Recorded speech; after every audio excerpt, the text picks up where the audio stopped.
The fight for postseason is on. The D-backs holding a 2-game lead atop the National League wildcard standings. And a long run against division opponents continues as the Dodgers arrive back in town. Diamondbacks rolling right now. They've won 4 straight and 6 of 7. But the Dodgers are here. Join us for D-backs baseball on Fox Sports Arizona. Good evening from Chase Field. Welcome to the broadcast. Steve Berthiaume and Bob Brenly along the way as this run of 25 straight games against National League West opponents continues. The Diamondbacks coming off a 3-game sweep of the Giants, but now things start to get tough, Bob. 9 straight games against the Dodgers and the Rockies. Yeah, and the Diamondbacks would like to improve some of the numbers against those opponents. You see the schedule here. We've got the Dodgers in town Tuesday through Thursday. Then we go to Colorado and to L.A. In Colorado this year, the Diamondbacks are an even 3-3 in L.A. However, in the 7 games, they've only won 2 of them. Like to improve those numbers on the next road trip. And let's take care of business here at home first. Yeah, this difficult stretch begins tonight against Rich Hill, who last Wednesday in Pittsburgh became the first pitcher in Major League history to lose a no-hitter and a walk-off home run. And actually did it by limiting his arsenal. This is a guy that used to throw an occasional changeup, occasional slider, occasional cutter. He's just fastball, curveball now. You see the numbers against the Pirates. A leadoff home run in the 10th by Josh Harrison broke up the no-hitter. It's the Diamondbacks and the Dodgers. Zach Godley gets the baseball for the D-backs. Rich Hill for L.A. And the first pitch is coming up on Fox Sports Arizona.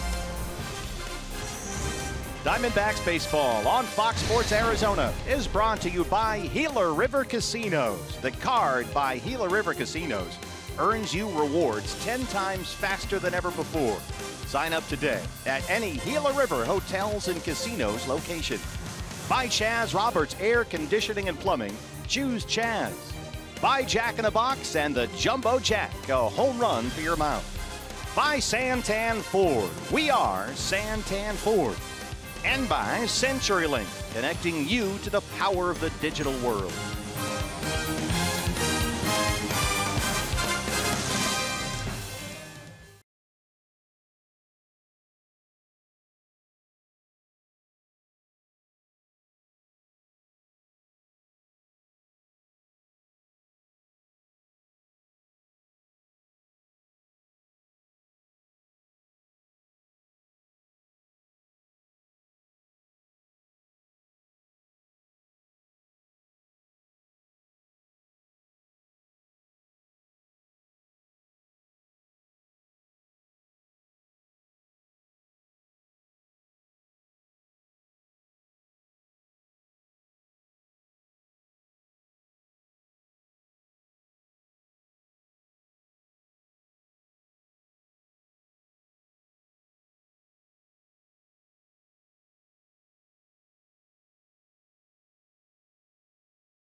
Arizona Diamondbacks baseball on Fox Sports Arizona is brought to you by your Valley Honda dealers, where you get more standard features for less money.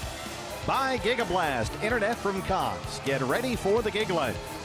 By Oregano's. Step up to the plate for a guaranteed home run at Oregano's, your neighborhood pizza joint, location statewide. By Phoenix Raceway. See Dale Jr.'s final West Coast race during the Can-Am 500 NASCAR semifinal at Phoenix Raceway November 10th through the 12th. Tickets at phoenixraceway.com. And by State Farm. Here to make life go right. Talk to an agent today or call 1-800-STATE-FARM. At Chase Field, it's ASU night. Sparky is here with Baxter, and the first pitch against the Dodgers is next. Fox Sports Arizona.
Chase Field, the roof is closed. Steve Berthume, Bob Brenly, and Kate Longworth along the way. It's the first of three. The D-backs and the LA Dodgers. Diamondbacks really playing well right now. They've won 4 straight and 6 of their last 7, but the Dodgers in town tonight for the first of 3. And here's the lineup for Dave Roberts Ball Club. It's brought to you by your Valley Chevy dealer. Yeah, missing a couple of key pieces. Here's how Dave Roberts will line them up tonight. Chris Taylor out in center field. Curtis Granderson playing left field. Justin Turner down at third base. Yasmani Grandal doing the catching. Yasiel Puig out in right field. Adrian Gonzalez, recently off the disabled list, will be at first base. Logan Forsythe at second base. Enrique Kiki Hernandez at shortstop. And Rich Hill, the left-hander, on the mound.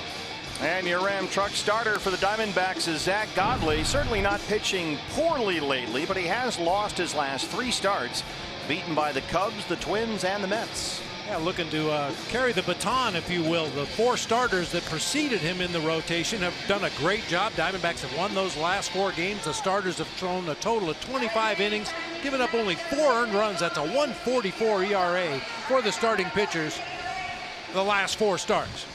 Nationwide Vision Centers gives us a look at the Diamondbacks defense today. A.J. Pollock once again in center field. He'll be flanked by David Peralta in left, J.D. Martinez in right. The left side of the infield will be Jake Lamb and Adam Rosales. The right side, Brandon Drury and Paul Goldschmidt. Chris Iannetta once again behind the plate tonight for right-hander Zach Godley. Corey Blazer, our plate umpire tonight. He'll call the balls and strikes. Laz Diaz at first base. Doug Eddings at second. And the crew chief, Jeff Nelson, is our third base umpire. Dodgers tonight start a stretch of 17 games without an off day. They're at 91 wins and holding a 19-game National League West lead. As the birthday boy, Chris Taylor, looks at strike one. We're underway. Taylor, 27 years old today, 304 and 17 home runs. As Bob noted, the lineup a little short-handed for LA tonight. Cody Bellinger on the DL. He'll be back tomorrow. And Corey Seager's got an elbow. There's a chance we might not see Seager play defense in the series. So Kike Hernandez in there at shortstop tonight. There's Seager, who's got a 15-game hitting streak, but he's been playing with a sore elbow the last couple of weeks, Dave Roberts said today. There's the Godley cut fastball, and it's 1-2 on Taylor, who was hitless in LA's 3-game series against the Brewers over the weekend. Milwaukee won 2 of 3 at Dodger Stadium. Tied him up inside. He didn't go, says Laz Diaz, and it's 2-2.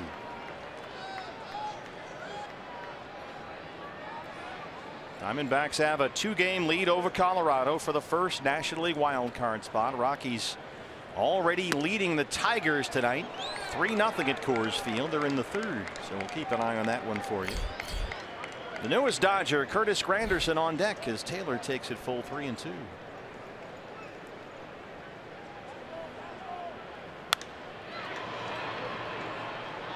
Boy, Taylor has been a real thorn in the Diamondbacks' side all year long. He's got 12 hits in 8 games against the D-backs, 3 doubles and 2 homers.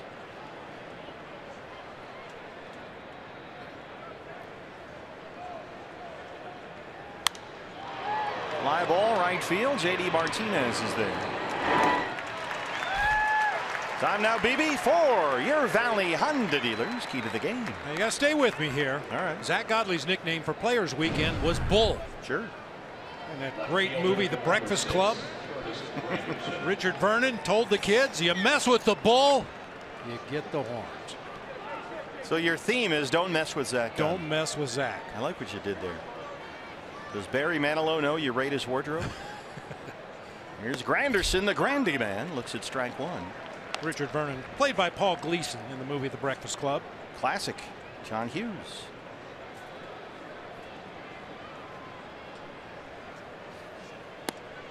Granderson acquired by the Dodgers August 19th for a minor leaguer. And the Mets decided to move some of the remaining money on his contract, which expires at the end of this year. Sent this one out to center for AJ. Couple of fly ball outs for Godley, 2 down.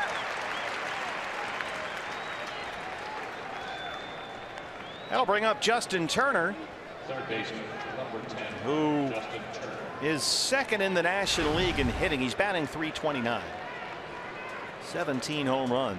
Earlier this month, when we last saw the Dodgers, Turner was charging his way to a batting title, but lately he's hit the skids a bit. He's in a 4 for 28 funk right now. He went 2 for 9 in that series against the Brewers. Did double, did drive in a run and walk 3 times, but has cooled off considerably. Now the Dodgers sort of a late August malaise here. They don't have Bellinger. Seager's hurt a little bit. They got a big lead and they're just kind of going along here. And they just dropped 2 of 3 to Milwaukee. It was the Dodgers' first series loss since the first week of June. Dave Roberts' team went 22 consecutive series without losing a series. Last team to do that was the 1970 Cincinnati Reds. 2-1 on Turner.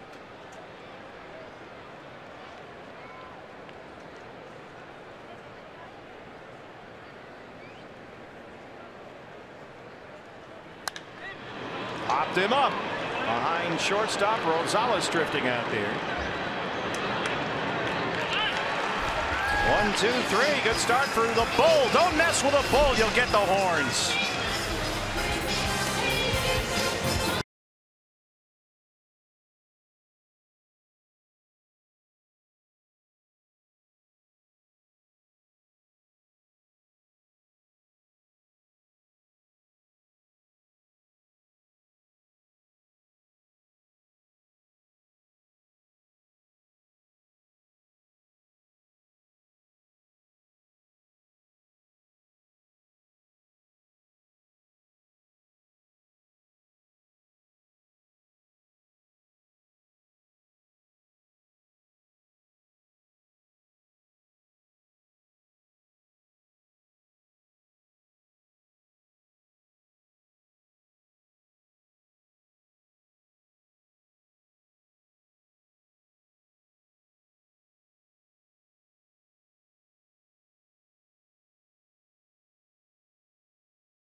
truck starter for the Dodgers is the 37-year-old left-hander Rich Hill. 9 innings of no-hit baseball his last time out. That was Wednesday at Pittsburgh. Only to lose the game on the only hit he gave up, a walk-off homer by the Pirates' Josh Harrison that led off the 10th. A home run that barely cleared the fence in left field, but still counts as a run and a hit against Rich Hill. He was dealing through the first 9 of that ball game. Fastball, curveball combination. You'll see him pitch out of the stretch all night long. Valley Chevy Dealers brings us the Diamondbacks lineup tonight. David Peralta will lead it off out in left field. Chris Iannetta batting second and doing the catching. A.J. Pollock in center. Paul Goldschmidt at first base. J.D. Martinez will be in right field. Brandon Drury at second base. A bottom third of Jake Lamb at third base. Adam Rosales at short. And right-hander Zach Godley on the mound. Turner just on the edge of the grass at third as David Peralta looks at strike one. That's the Rich Hill fastball right there. Generally about 88, 89.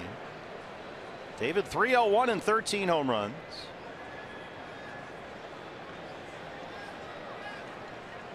Dodgers don't shift, really barely a shade in fact against Peralta. Hernandez just about where he'd normally be at shortstop. And Rich Hill using a very shortened windup.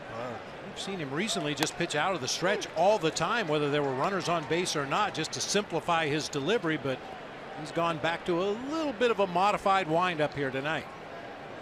Yeah, talking to Oral Hershiser before the game, he still plays around with what he's doing out there, Rich Hill, even now at the age of 37. He'll do that every once in a while, drop sidearm on you, and Peralta rolls it into center, a leadoff single. A look at the Dodgers defense is presented by Nationwide Vision Center. Left to right across the outfield, it'll be Curtis Granderson, Chris Taylor, and Yasiel Puig. Third to first across the infield, Justin Turner, Enrique Hernandez, Logan Forsythe, and Adrian Gonzalez. Cosmani Grandal behind the plate tonight for left-hander Rich Hill. Saw Rich Hill. I mean, he can be a bit of a pill out there. He's a guy that wears his emotions on his sleeve. You may remember a kind of bickering altercation with Archie Bradley here at Chase Field when the bench is empty. That was last year. So when things don't go his way, you'll know about it because he'll tell you. Watch the reaction here. Little seeing eye single. Oh, ruined his night. It did, didn't it? Well, there goes the no-hitter. What, too soon? Chris Iannetta. Chris, 236, 12 home runs. He's hit safely now in 5 straight games. You'll see Rich Hill with some really unusual looking follow-throughs. If you got Rich Hill and Andrew Chafin together on the mound, you would see all kinds of bizarre follow-throughs. Working from the extreme third base side of the rubber. Fastball misses up and it's 1-1. He started from the windup earlier this year, then went right to the stretch, and he's still kind of playing around with things. Now I guess it's sort of a half and half, huh? Yeah, it's just kind of an abbreviated windup that he showed to David Peralta. Just a very quick short step back and then right into his delivery. But it was different than the stretch that we're used to seeing him pitch out of. And you saw the curveball right there on the overhand motion. We saw that base hit by Peralta. He will drop down and deliver it almost sidearm at times, just to give the hitter a different look. But since he stopped messing around with that cutter, which he had a lot of success with about the middle of this year, it's been pretty much fastball curveball. I think the big thing for Rich Hill and the Dodgers is just try to avoid those blisters that have been a persistent issue for him throughout his career. Not sure if the cutter is a pitch that causes that blister to flare up. Floated a curveball up there, and it's 2-2. Well, Chris Iannetta has found a home in that 2 spot in the lineup. Batting .345 this season with 6 extra base hits. He's driven in 7 out of the 2 hole. It's really worked out well for Torey Lovullo, hitting Chris second in the lineup, especially against a left-hand starter. Got him on the curveball. That's why Rich Hill throws it so often. It's a very difficult pitch. That's 1 out. Center field, number 11. Tight spin on that curveball. There's a lot of ground. Starts it off the plate away. Ends up down and in, probably out of the strike zone. A big downer curveball. And will every once in a while from that same arm slot throw a fastball up and away to a right-hand hitter. That will look like a curveball for a moment. By the time you swing, it's too late. 263, 7 homers for AJ. Fastball got away from him, and it's 1-0.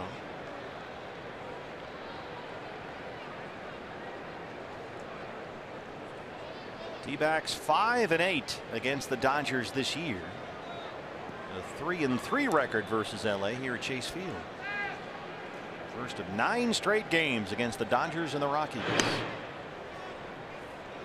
We'll play 3 games here, Tuesday, Wednesday, Thursday. Thursday's a day game, by the way. We'll get you a matinee price on your ticket, dbacks.com. And after that game Thursday afternoon, we go to Denver, 3 at Colorado over the weekend. And then starting Monday, 3 more against these Dodgers in LA. AJ hits one deep left field. Say goodbye. That's his 8th, and it's 2-0 Diamondbacks.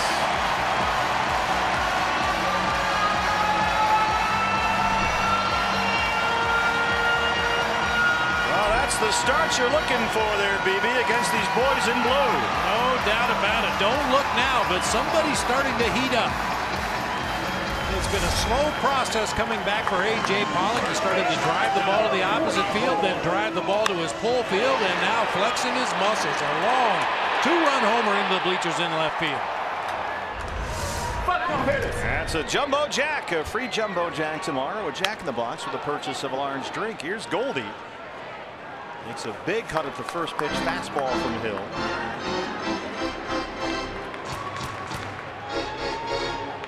And they put the overshift on the left-hand side of the infield for the right-hand hitting Goldschmidt.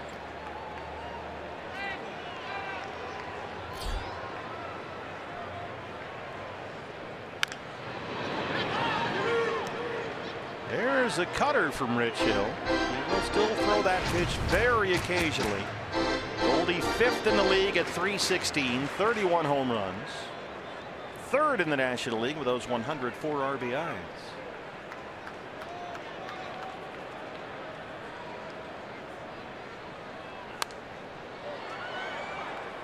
Boy, that ball that AJ hit got out of here in a hurry.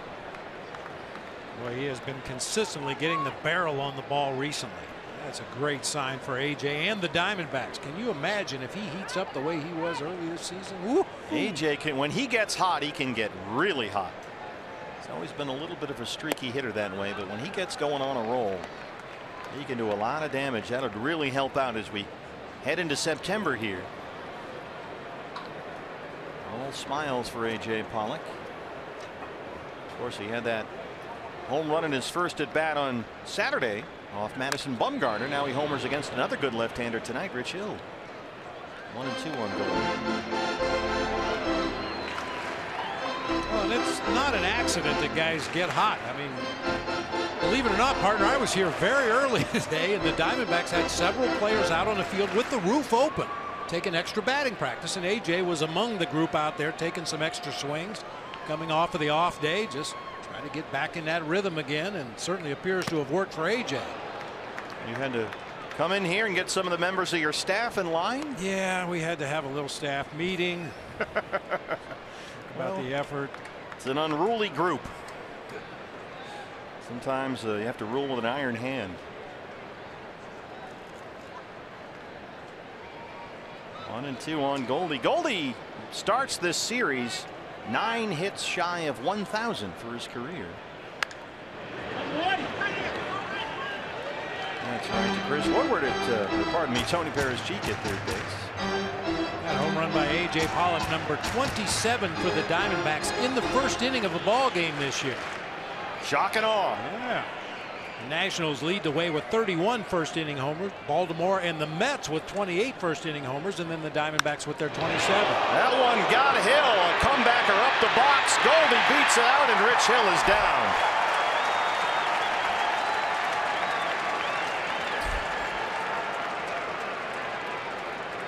Dodgers already have a whole bunch of injured pitchers.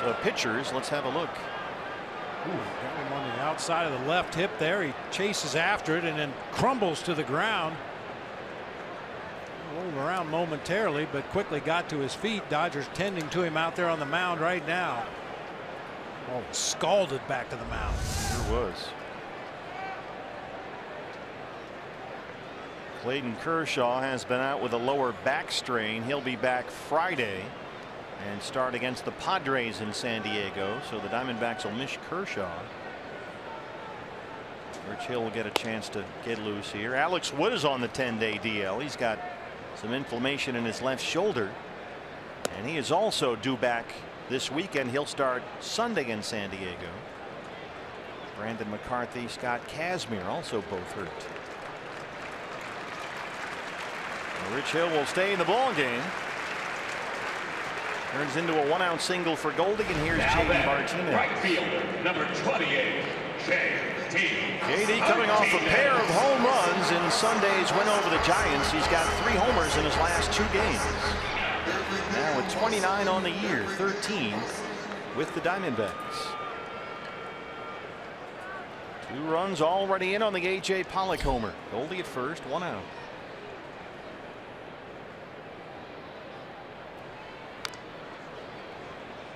First pitch curveball. J.D. has been crushing lefties this year. He's hitting over 400 against left-hand pitchers.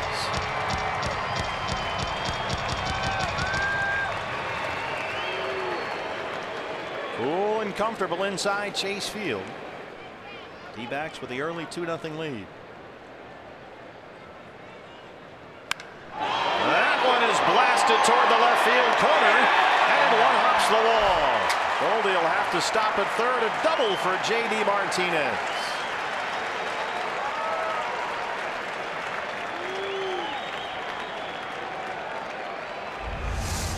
Another ball that's barreled up this time by J.D. Martinez on a hanging curveball. Bangs it down into that left field corner. Boy, really kept his hands back well that time, even though his weight had shifted out to the front side. His hands were still back. He recognized the curveball and bounces it up and over that bullpen fence and left.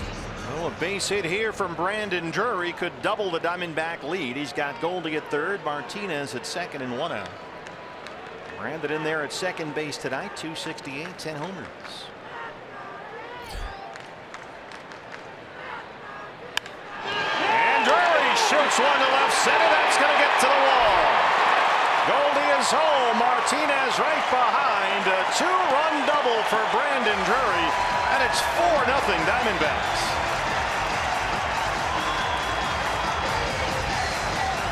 Shock and awe. We love shock and awe. Another nice job. You see Brandon Drury got his weight out on the front foot, but kept his hands back enough to drive that ball into the gap in left center, easily scoring too. Now my crack staff is right on top of him. Well, you got him in line earlier today. After Rich Hill gave up no hits to the prior 28 batters he faced against the Pirates, the Josh Harrison homer followed by a single, a strikeout, a homer, a single, a double, and a double. Woo! Jake Lamb. Rich Hill has already thrown now 24 pitches. He's only got 1 out, and he's given up base hits to 5 of the first 6 batters he's faced.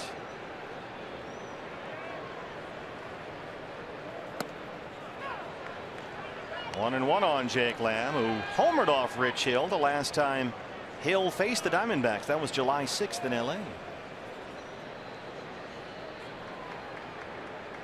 Brandon Drury at second, still just 1 out.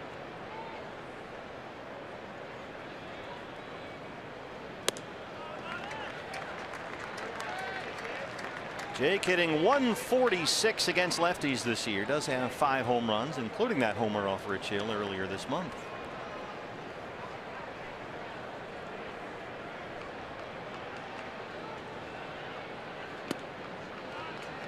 Kike Hernandez, the shortstop, right behind the second base bag, keeping Drury close.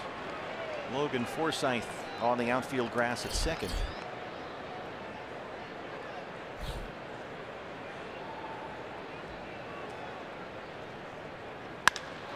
And that one will roll through.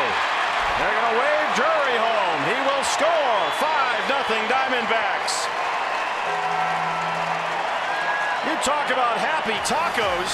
It only took 7 batters. All right. We love it. That's 5. It takes longer than that to make 3 tacos. It's fun. Let's keep going. They are knocking Rich Hill all over the yard here. 8th man to bat in the Diamondback first, the shortstop Adam Rosales.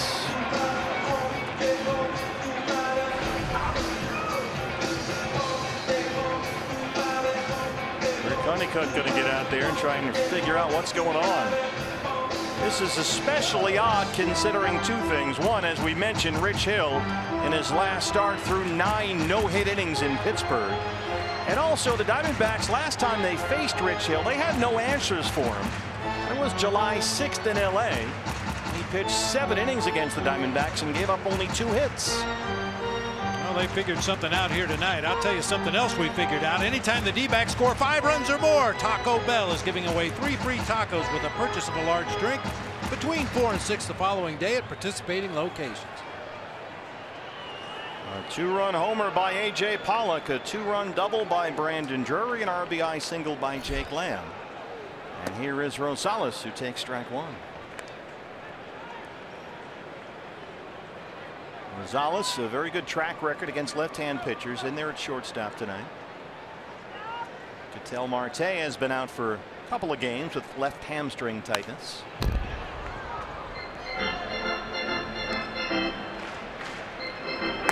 Bullpen is already busy for LA. The right-hander Ross Stripling. Rich Hill at 30 pitches in this inning. 22 for strikes, but all very hittable strikes.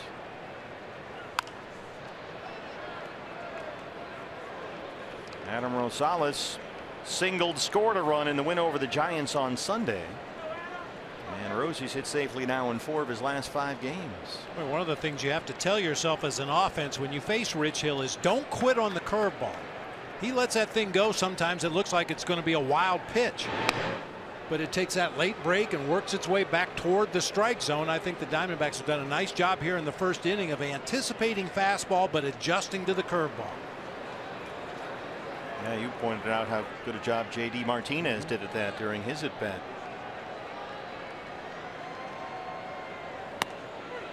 Fastball is a strike. Making a cut fastball there from Rich Hill. Snuck it in the back door. His 2nd strikeout. And here's the 9th man to bat in the D-backs first. It's the pitcher, Zach Godley.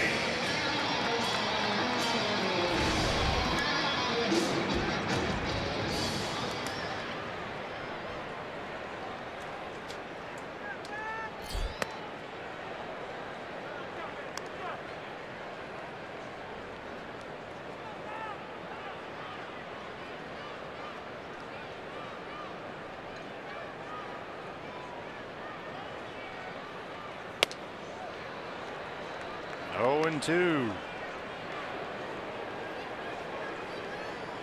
At least a 35-pitch first inning for Rich Hill.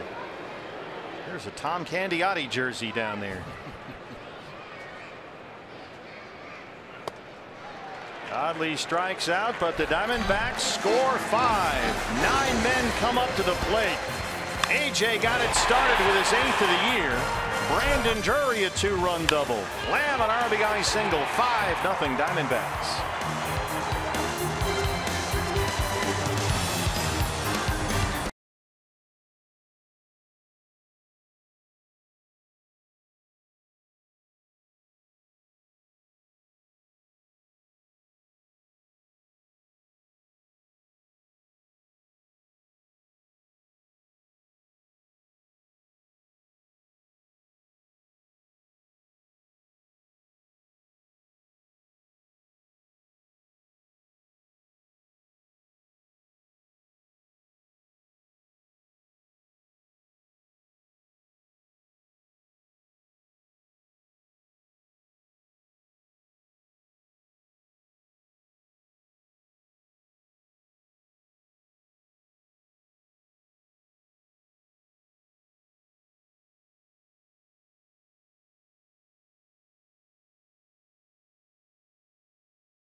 Welcome back. I'm Kate Longworth. Diamondbacks by 5 as we head to the top of the second with Zach Godley on the mound. The 27-year-old has been a consistent spot in this rotation, but he hasn't been as dominating in his last 3 starts. Despite that devastating curveball, hitters aren't chasing it as much, and in a game of adjustments, it's Zach's move.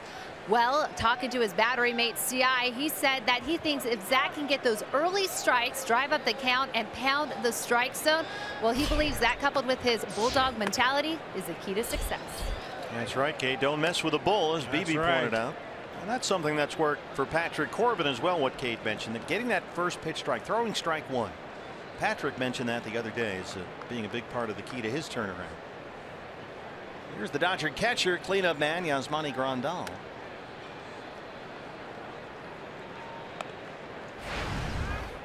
Well, we've seen over the years the difference in the swings that a batter will take when the count is in his favor as opposed to when the batter's behind in the count. You always see much more aggressive swings when a hitter's 2-0, 3-1, even a full count. But when that hitter's behind in the count, he's got to be a little more defensive. He's got to expand his zone just a little bit more, and that's when you get that weak contact. A little tapper to shortstop. Rosales gets over there. 4 up, 4 down for Zach Godley. That'll bring up Yasiel Puig. For most of this year, Puig has been batting 8th in the lineup for Dave Roberts, but recently he's getting a little more responsibility and he's responding pretty well. At times he's starting to show some signs that he wants to be a really good Major League Baseball player. At other times he wants to be the show. I'm sure Dave Roberts would appreciate if he'd just be the best baseball player he can possibly be. Well, the numbers have been good. A career high 23 homers. And he's walking nearly twice as often as he did last year. He's cut down on his strikeouts.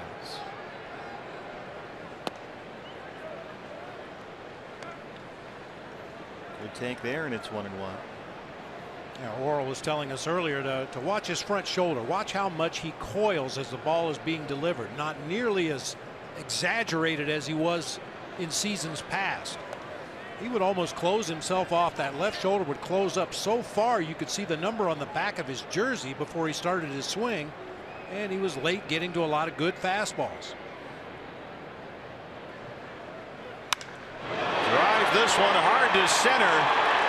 AJ will have to watch it go. That's a home run for Yasiel Puig, his 24th of the year.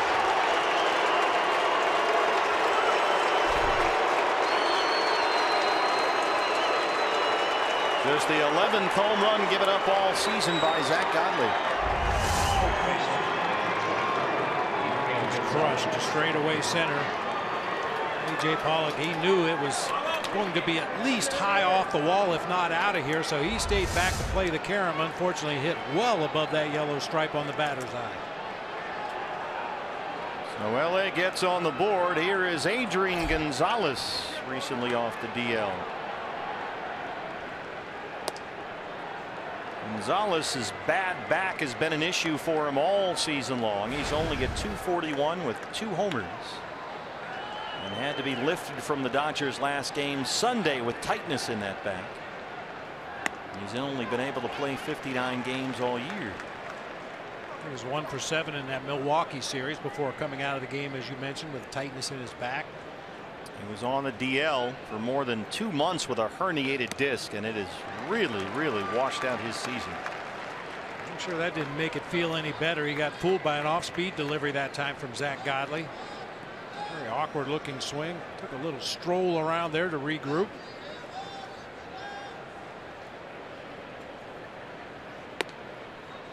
Gonzalez has only been off the disabled list for 10 games now. Cody Bellinger is rehabbing in an AZ League game tonight and will be activated tomorrow night. And he'll be back in first base. And Dave Roberts told reporters over the weekend that when Bellinger does come back tomorrow, it's likely going to mean Adrian Gonzalez is simply a left-hand batter off the bench as a pinch hitter. And I would assume that Dave Roberts had that conversation with Adrian Gonzalez before he told the media.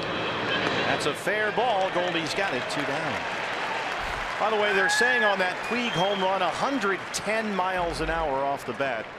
It went 443 feet to dead center field. Second baseman, number 11, Logan Forsythe. Logan Forsythe now. 238, 4 homers. Dodgers second baseman.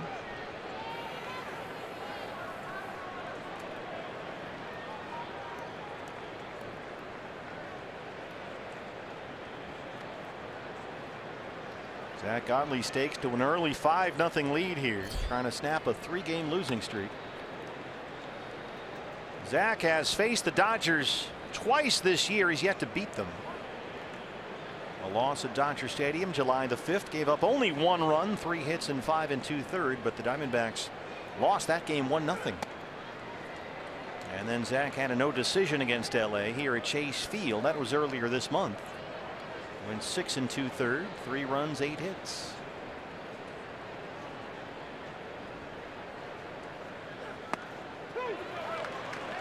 There's that cut fastball, 1-2. Well, that first outing for Godley against the Dodgers that you mentioned back on July 5th. Unfortunately, he was hooked up against Alex Wood. And Alex Wood did not give up anything that night. Godley gets the strikeout. The Dodgers get a run. Puig's 24th. It's 5-1 Diamondbacks.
Mike Everett, how'd that feel? I've never seen a cross up between innings warming up, but that's exactly what happened. The backup catcher got crossed up and Mike Everett took the brunt of it, to say the least. Colorado, where the Rockies are leading the Tigers right now 3-1. They're in the 5th inning. And David Peralta, who led off the first against Rich Hill, leads off the second. A 5-run D-backs first. Peralta got it started with a single, came home on A.J. Pollock's 2-run homer. Gets this in the air the other way for Granderson. 1 out. It's 5 first-inning runs for the Diamondbacks, the most the Dodgers have allowed in the first inning this year. Well, let's keep adding on. Here's Chris Iannetta. The strikeout victim his first time up.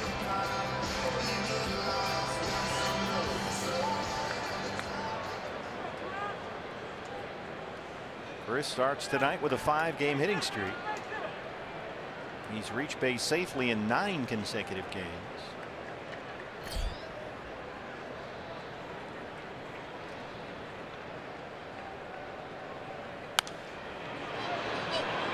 Gonzalez will get over there and give this a look, but it's out of play. I mentioned that Rockies score. Diamondbacks 2 games ahead of Colorado for the first National League wild card.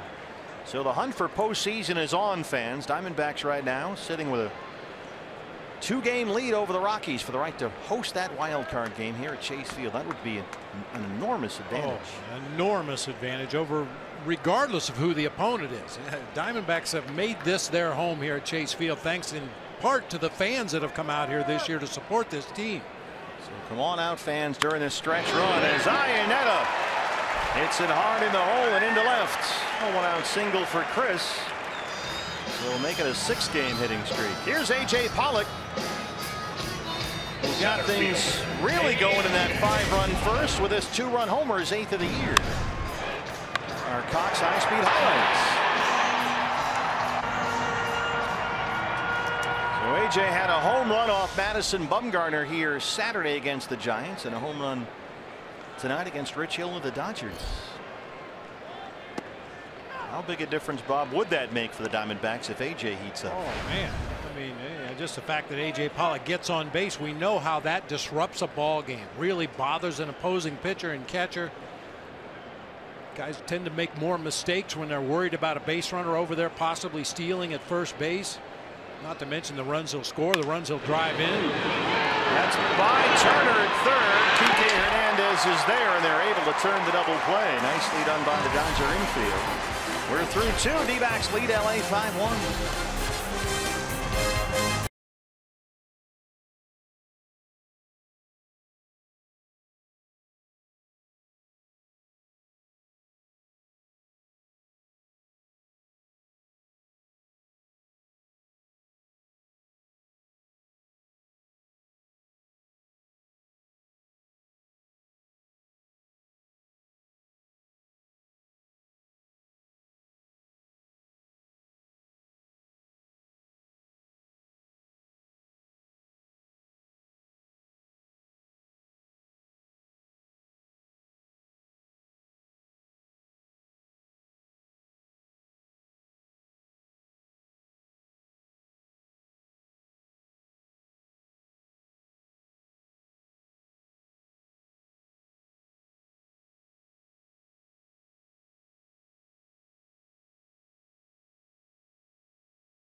It is ASU night here at the ballpark.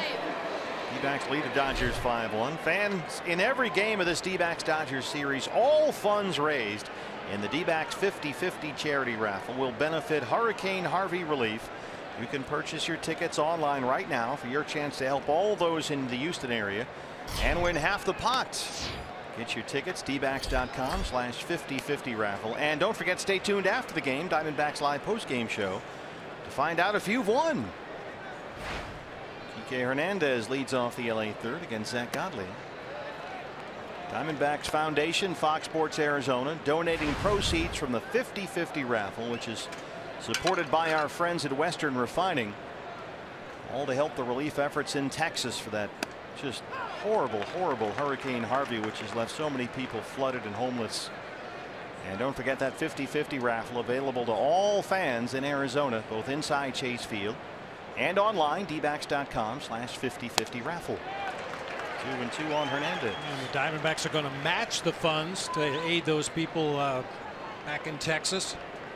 It's a great opportunity. I know a lot of people are wondering, oh geez, I wish I could do something. I wish I could do something. Well, this is something you can do.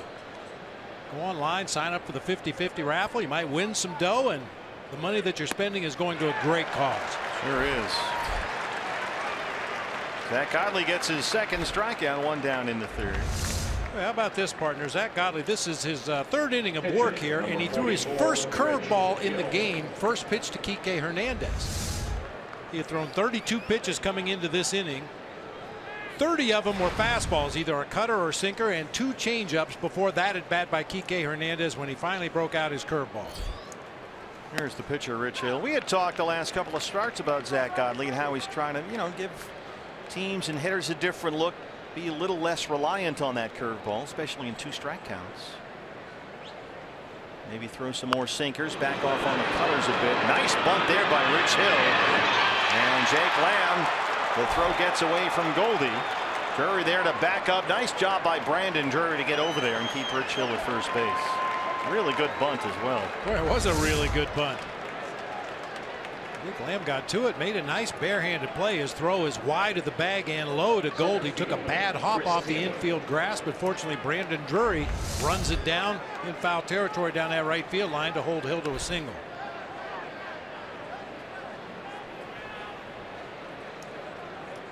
Chris Taylor flied out to begin the ball game tonight, playing on his 27th birthday.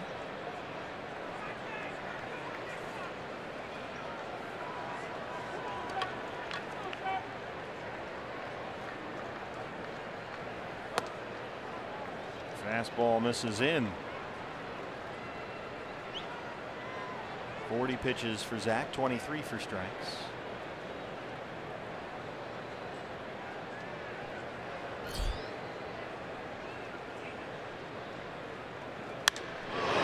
And Taylor hits one deep to center. This one is on the home run porch and over it. Boy, Chris Taylor's had a big second half. That's his 8th home run since the All-Star break and his 18th of the year. And the Dodgers are back in this. It's 5-3. He is a constant problem for the D-backs and has been all year long. Well, if anybody expected the Dodgers to fold up tent and go down meekly, trailing 5-0 in the first, that's just not going to happen. This team has done this all year long, come back from deficits. Looks like they're just goofing off through the early part of ball games, but you've got to constantly keep the pressure on this Dodger team. On to the concourse in left center field. Curtis Granderson now. He flied out his first time.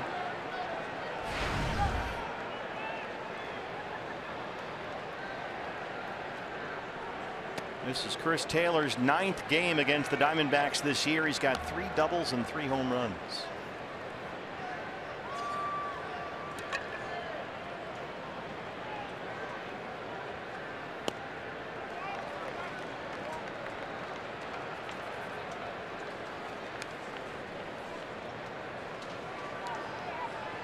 Anderson 8 games with LA, just 4 for 30 as a Dodger, but 3 of those 4 hits have been homers. Looks at a 3-0 strike.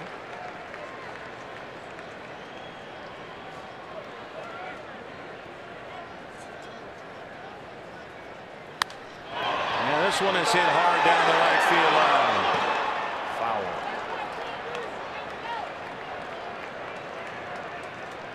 Hey fans, tonight is ASU night and the Sun Devils are showing their school pride. Let's see if the Wildcats can pack the house tomorrow for U of A night.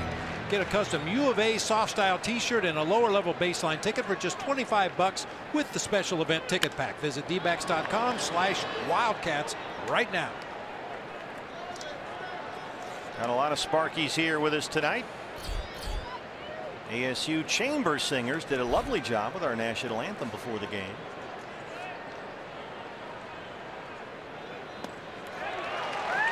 Fishes on a 3-2 curveball. Godley gets his 3rd strikeout.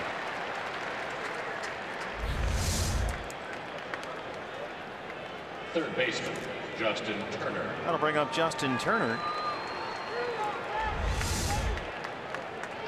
Turner popped up his first time up. ASU night here.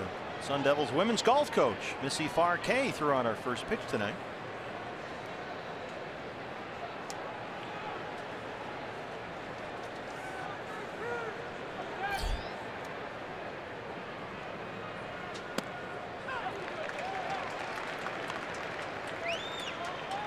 Sun Devils getting ready for college football. It's almost here. Got a weeknight game to open things up. You know who's really happy about that? Who? The players. Get preseason training and all that stuff over with. Start playing some games. It's about that time.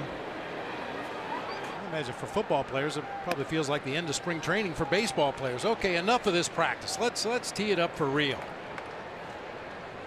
Hit somebody else for a change.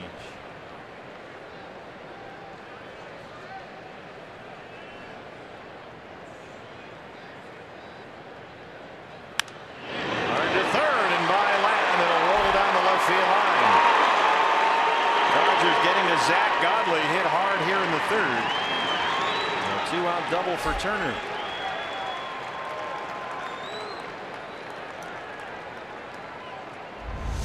Catcher, Yasmani Grandal.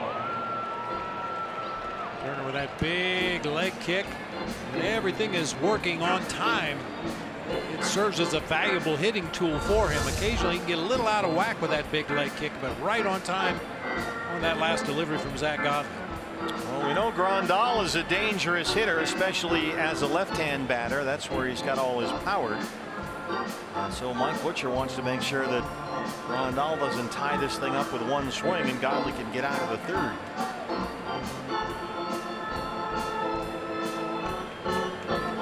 Grandal, 18 home runs on the year, 16 coming from the left-hand side. He's a switch hitter. Rounded out his first time up. He has homered in 4 of his last 10 games.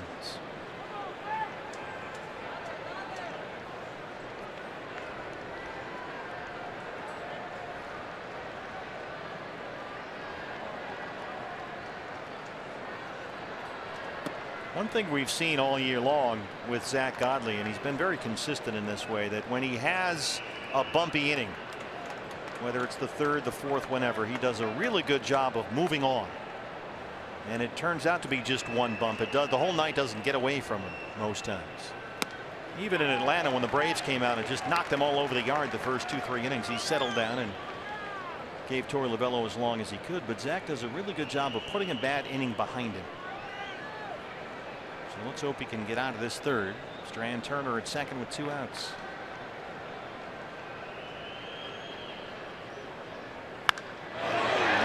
Is headed toward the pool. Pollock over to cut it off. Turner will score, and it's a 1-run ball game.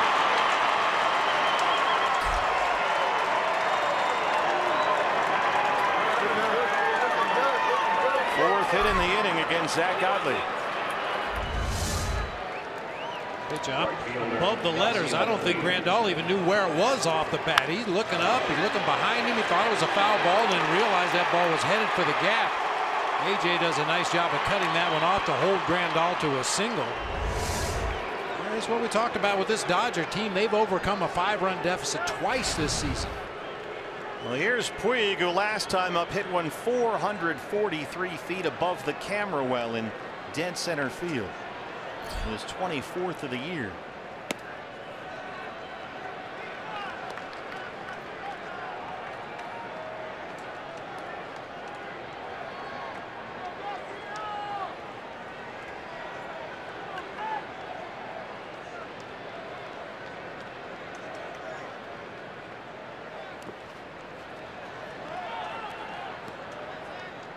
Curveball from Godley rolls away. Turner stays put. Grandal stays put. 2-0 now.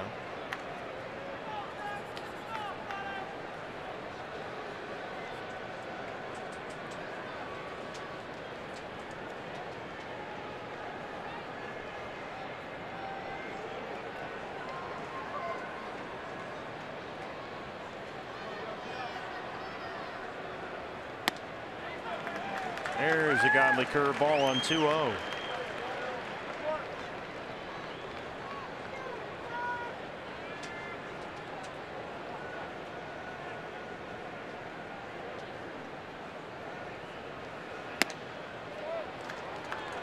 Missed with that cut fastball. It's 3-1. Adrian Gonzalez on deck.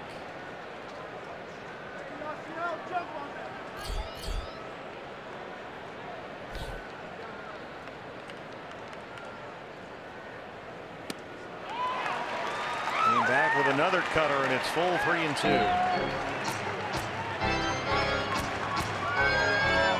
Diamondbacks 5 runs on 7 hits. Dodgers 4 runs on 5 hits.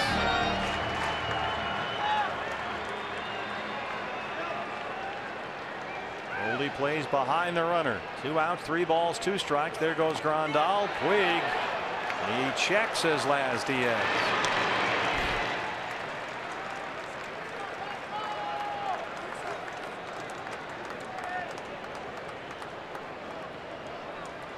First walk of the ball game for Zach. Here's Gonzalez. First baseman Adrian Gonzalez. 8th man to bat in the LA third. Gonzalez grounded out his first time up, fighting a bad back.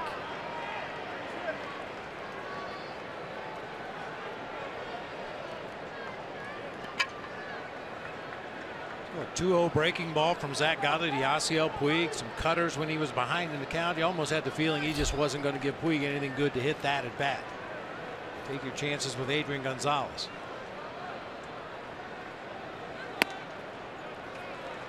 Well, there was a time not too long ago that you would never put guys on base ahead of Adrian Gonzalez. He was as money a run producer as there was in the National League.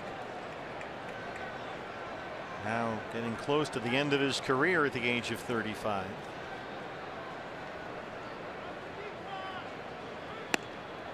Gonzalez in at first base tonight.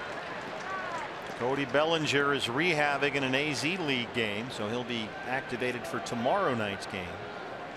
And he will be back at first base, says Dave Roberts. Godley behind 2-0. That is a foul ball.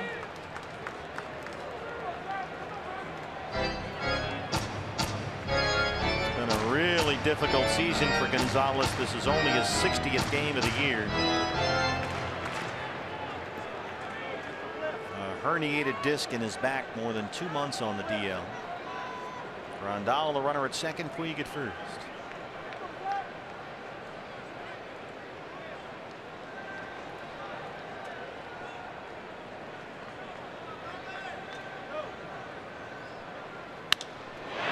Slices this one to deep left center field, and Peralta runs it down in the warning track, but the Dodgers get 3. They drop back within 1. It's 5-4 Diamondbacks.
Consecutive win. They lead the Dodgers 5-4 as Paul Goldschmidt leads off the bottom of the third. Hey fans, it's Twitter Tuesday, and Willie Bloomquist is taking over the Fox Sports Arizona Twitter account. Willie will be on the Twitter answering all your questions during innings 3 through 5, so that's right now. You can connect with Willie on Twitter at Fox Sports AZ or use the hashtag Willie on Twitter. Goldie leads off the third. Diamondbacks with a 5-run first against Rich Hill.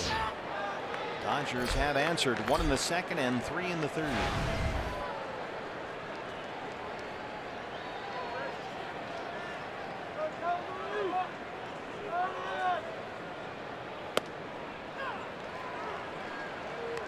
Goldie 2 hits and 2 walks in Sunday's win over the Giants. Rich Hill threw 35 pitches in that 5-run first.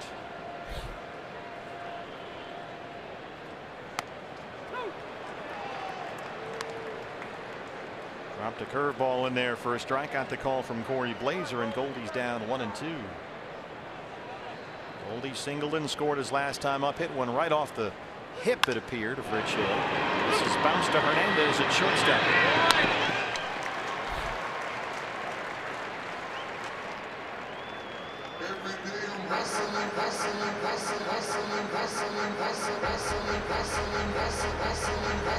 And we want to point out, fans, that and remind you that you're doing a tremendous job both here in the ballpark and at home. Our 50-50 raffle tonight about to go over $48,000, and it's only in the third inning, and we're getting a tremendous reaction from you fans watching at home, getting your tickets online. So keep it up. All of the proceeds from the 50-50 raffle will go to help out the victims of Hurricane Harvey in the Houston, Texas area.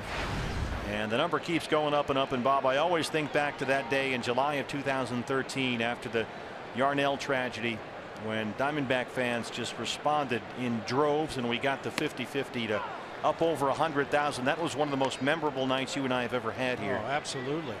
And so the same thing is happening right now. So keep it up, fans. Tremendous job. Diamondbacks Foundation and Fox Sports Arizona donating the proceeds from the 50-50 raffle to Hurricane Harvey relief, and that number just keeps going up and up and up. Not only donating the money, but as I said before, the Diamondbacks are going to match whatever that total is at the end of the evening. So you get involved with this. For every dollar you put in, $2 is going to the victims in Houston.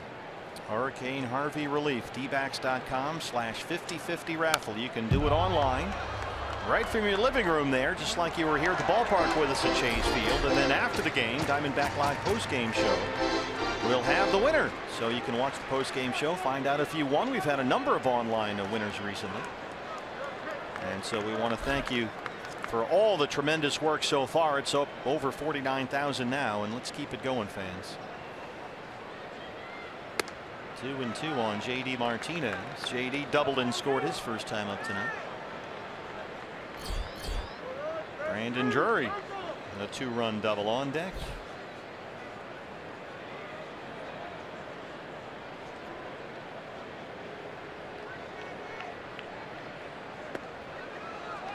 Curveball got away from Hill, and it's full 3-2. J.D. Martinez 7 hits in his last 8 games going into tonight, and 5 of those hits are home runs. He's worked at full 3-2. Got him on that curveball.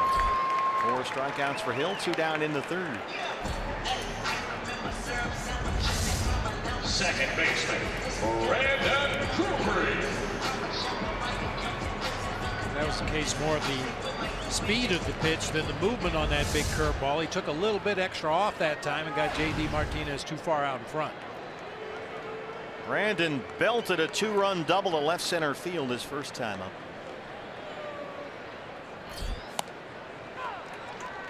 There's a cut fastball from Hill. He'll still throw that cutter occasionally. It's a relatively new pitch for him. One more wrinkle from the 37-year-old lefty. He just squirted to shortstop. Kike Hernandez scoops it up, throws him out, and Hill has retired 4 in a row. Through 3, it's 5-4 Diamondbacks.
Well, the game goes on with heavy hearts. Helpless was the word Houston native Paul Goldschmidt used to describe his feelings when seeing the horrific images that have emerged from Hurricane Harvey. But the D-backs first baseman has joined the D-backs organization, partnering with Fox Sports Arizona to provide relief efforts for Houston, donating proceeds from the 50-50 raffle this series to various charities in Texas. You too can team up by visiting dbacks.com/5050. And guys, as Goldie said, you really can't wrap your mind around the devastation, but it's great to see how people have been pulling, coming together, supporting each other, and doing all they can to help one another. Yeah, you're right, Kate. And the Diamondback fans, as we mentioned in the previous half inning, have done a great job with the 50-50 raffle. That number keeps going up tonight to help relief efforts of Hurricane Harvey, as Logan Forsythe leads off the fourth against Zach Godley, and he looks at strike three. You mentioned Goldie, Kate. Of course, Goldie is a native of the Woodlands, Texas, which is a suburb of Houston, just about 20-30 minute drive north of Houston. And we want to give a shout out to all of our Fox employees who have been at the Woodlands tonight, especially Brian, who was there in Houston helping put together our broadcast at the Fox Technical Operations Center in the Woodlands, Texas. And they have had, Bob, over 100 workers basically living there for the last 5 days. They haven't left for 5 straight days, trying to keep all these regional baseball games on the air, and Diamondbacks baseball among them. And many haven't been able to go to their homes. They've been at the facility working. They're sleeping on cots that have been provided. Family members are bringing pets to the facility so that the pets aren't endangered. And they've really been going through a terrible time, as this is a fly ball to J.D. Martinez. So we want to just give our love and support to everybody working at Fox Technical Operations in Woodlands, Texas, especially Brian, who's doing our game tonight. They've been there, living there for the last 5 days. Outstanding job above and beyond the call of duty. Thank you so much to all those people, and keeping our fingers crossed for good news soon for all those people in Houston. Here's the pitcher, Rich Hill. 2 up, 2 down for Godley in the fourth. Gonzalez at shortstop. Nicely done. Zach Godley. Good inning there for Zach. A 1-2-3-4. D-backs have a 5-4 lead.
Where the D-backs lead the Dodgers 5-4. Fans, you can help people affected by Hurricane Harvey. Visit redcross.org, or you can text the word Harvey to 90999. That's 90999. And by doing that, you'll make a $10 donation. And your donation helps the Red Cross prepare for, respond to, and help people recover from this horrific disaster. Jake Lamb leads off the bottom of the fourth inning. Jake had an RBI single his first time up. Diamondbacks a 5-run first against Rich Hill. Dodgers answered with 1 in the second and 3 in the third. So it's a 5-4 D-backs lead.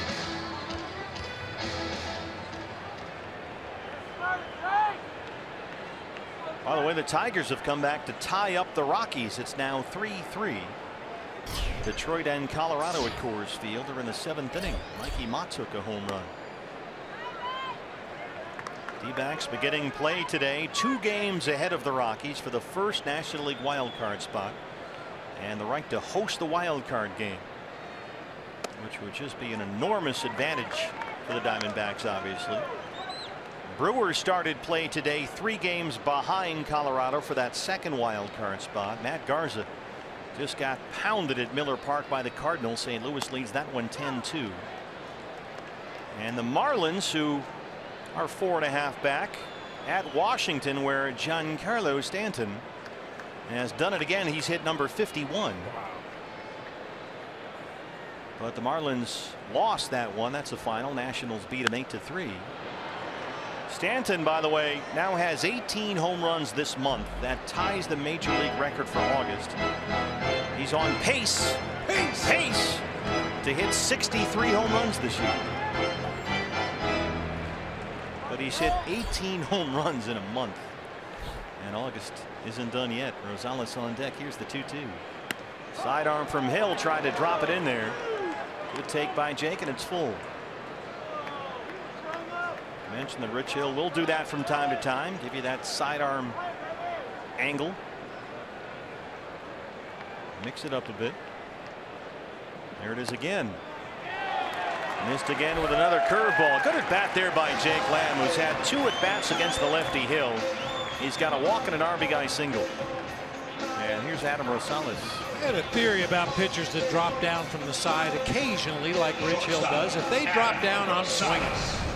Why? I don't care what pitch it is. I'm just going to swing at it. Especially if it's a right-hander and he's throwing sidearm, I don't want to take a risk of getting hit in the middle of the back with that pitch. So I'm going to swing at it no matter where it is. Really? Yeah. What if it's not a strike? Well, I swung at many non-strikes. Well, that's true. You don't want, just to avoid getting hit by the pitch. Well, just because I figure if he's going to do something weird, so am I.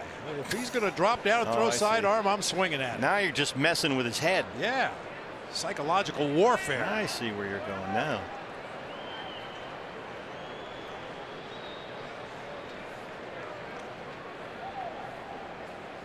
You know, that could backfire on you. He could see you take a wild swing and think, wow, this sidearm thing really works well. Yeah. I'll just keep hacking. Behind on Rosales 2-0. Adam struck out looking his first time up. Leadoff man aboard, Jake Lamb at first. Can't catch up to that fastball. 2-1. Now, I did not do that against Gene Garber or Kent Tekulve, guys who threw sidearm all the time. Gene Garber, nice pull. Yeah, because, you know, you get an idea of their release point down there below waist level, and you look for the ball there. But when a traditional pitcher drops down to the side, I had to swing at it. It's funny because he throws to first sidearm, too, with the same big leg kick that he has when he delivers the pitch to home plate. Boy, I haven't heard Gene Garber in a long time. He was a really good pitcher. Yes, he was. Former Braves great. Rosales waits out that curveball. It's 3-1. The game I'm most known for in my major league career, when I made the 4 errors in 1 inning. You mean the game where you hit the walk-off homer? Yeah. Well, yeah. I got a single off of Gene Garber to drive home 2 in between the 2 homers that I hit in that game. And ever since then, that strategy's worked. It's a fly ball to Puig in right field. Hey fans, the day after every D-backs win, get 50% off all pizzas at regular menu price using promo code D-backs50 at papajohns.com. Here's the pitcher, Zach Godley, a strikeout victim his first time up.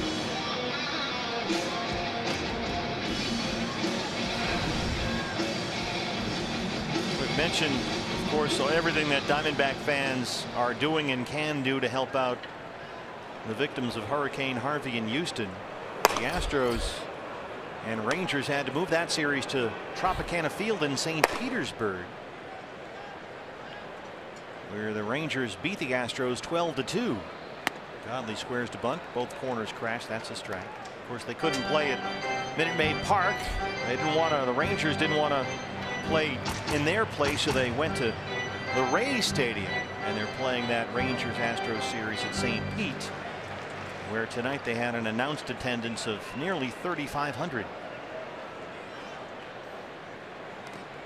Godley can't get the bunt down, and it's 0-2. So you've got all these fans in the Tampa St. Pete area going to the Trop to watch the Astros and the Rangers play. All tickets are $10 general admission, and all the proceeds from the series are going to help hurricane relief in Houston. So congratulations to everybody there with the Astros and the Rangers and the Tampa Bay Rays and everybody in St. Pete for helping out with all they're doing. Zach gets the bunt down on the 0-2 pitch. They go to second and they get the force. So Lamb is erased. Godley safe at first.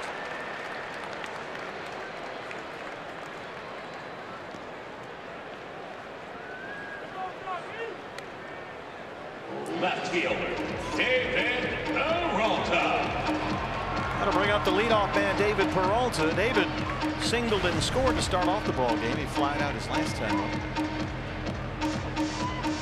I believe it was Hurricane Rita that caused a similar situation back when I was working with the Chicago Cubs, and the game between the Cubs and the Astros was actually played at Miller Park, and Carlos Zambrano went out and threw a no-hitter. I remember that. No-hitter at Miller Park against the Houston Astros. Well, the Rangers won in St. Pete today, 12-2. Astros playing there, of course, as the home team. Here's a fly ball, deep center field. Taylor under the home run porch, and it's off the wall. Godley coming around third. He will score. The freight train has got himself an RBI triple.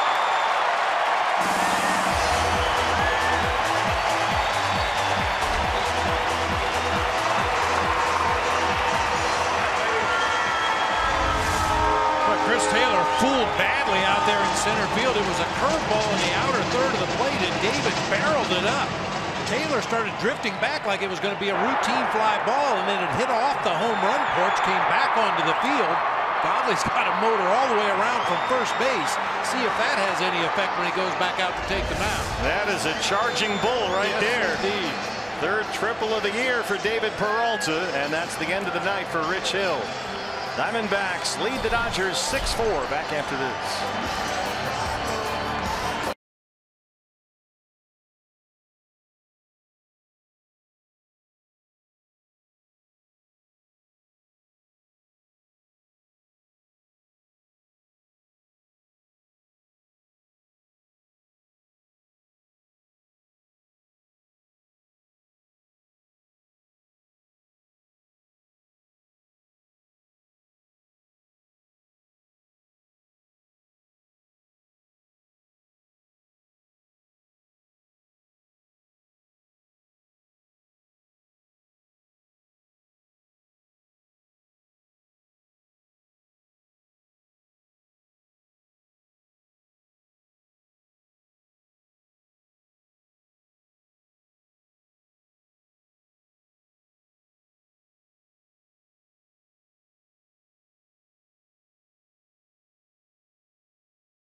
National League wild card race. Mikey Matuk of the Tigers off Herman Marquez at Coors Field. Rockies 2 back of the Diamondbacks for the first NL wild card spot. Tied up with Detroit 3-3. They're in the 7th. Matty Garza got knocked around for the Brew Crew at Miller Park. Cardinals all over Milwaukee. They're in the home half of the 8th right now. It's 10-2 St. Louis. St. Louis 5.5 off the wild card pace. There goes Giancarlo. Miami 4.5 back. That is 51 for Stanton. This against the Nationals at Nats Park in D.C. But Washington comes back and wins at 8-3. So the Marlins drop a game. Stanton now has 18 home runs this month, tying the major league record for August in this wild National League wild card race. The postseason chase is on. Here's Chris Iannetta against the new Dodger pitcher Ross Stripling. Peralta at third after that RBI triple. Stripling on in relief of Rich Hill, his 37th appearance of the year. 64 strikeouts in 61 innings.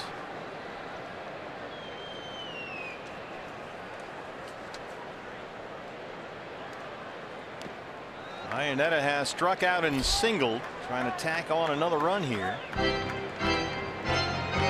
Chris has now hit safely in 6 straight games. He's reached base safely in 10 straight.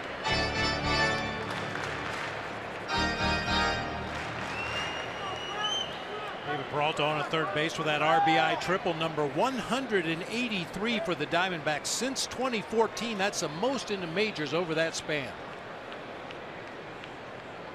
Get that freight train on the tracks. Slider from Stripling gets 2-1 on Chris Iannetta.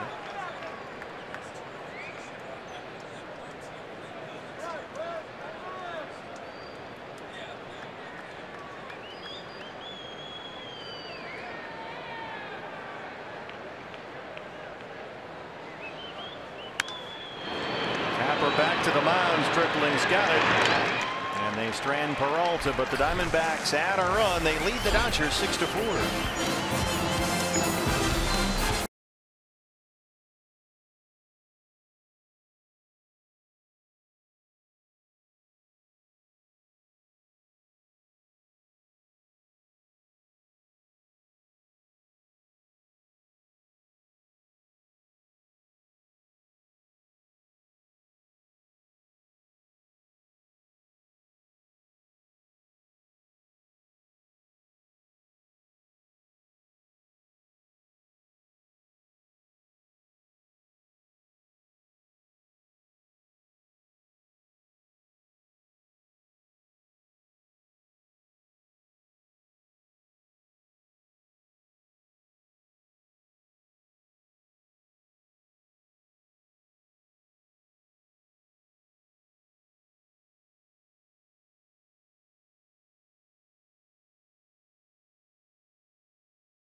Chase Rich Hill from the game, taking a 6-4 lead over the Los Angeles Dodgers. Time to take a look at this day in baseball history, brought to you by Geico. We go back to the 1977 season. Our old buddy Dwayne Kuiper, he's got the t-shirt to prove it. After 4 years and 1,382 major league at bats, he hit his first and only home run of his career against Steve Stone. The Stone Pony. Now you can still look up that home run on the internet because it was such a monumental event, right? Well, yeah. I mean, if you check out YouTube, I believe you can actually find Dwayne Kuiper calling his home run. Somebody mashed that up, one of those mash-up things that they do. Yeah. It's good for a yuck or two. And I've told the story before. Dwayne Kuiper in an exhibition game when he was playing for the Giants hit a home run against a Stanford freshman who probably lost his scholarship and carrying a lunchbox right now, but that was the only other home run he hit as a professional player. Came in an exhibition game. Not a power hitter. No. But a power broadcaster. Speaking of home runs, here's Chris Taylor, who had a birthday home run his last time up. Rosales has it at shortstop. And that's 5 in a row set down by Zack Godley. And we mentioned earlier that Zack all year long has done a good job of putting a bad inning behind him. It was 5-1 as we started the third when LA got 3 to make it a 5-4 ball game. And Godley has set down 5 straight. Here's Curtis Granderson, who's 0 for 2. By the way, Duane Kuiper is the only player in Major League Baseball history with 3,000 or more at bats and only 1 home run. Did you send him an anniversary text? I should have. Still time. He's working right now. Giants are in San Diego. They lead the Padres 2-1 in the third. I would assume Duane Kuiper takes today off every year. For the parade? Yeah. Yeah. It is out of here. That's pretty cool. That mashup we were talking about on YouTube where Duane Kuiper actually calls his only Major League home run. The wonders of technology. It looked like there was about 6,000 people in the ballpark that day. That was at Old Municipal Stadium, right? Yeah. Well, Stake on the lake. Yeah. And those brilliant red uniforms they used to wear, those things were gorgeous. Charlie Spikes. Oh. 1-2 on the Grandy man.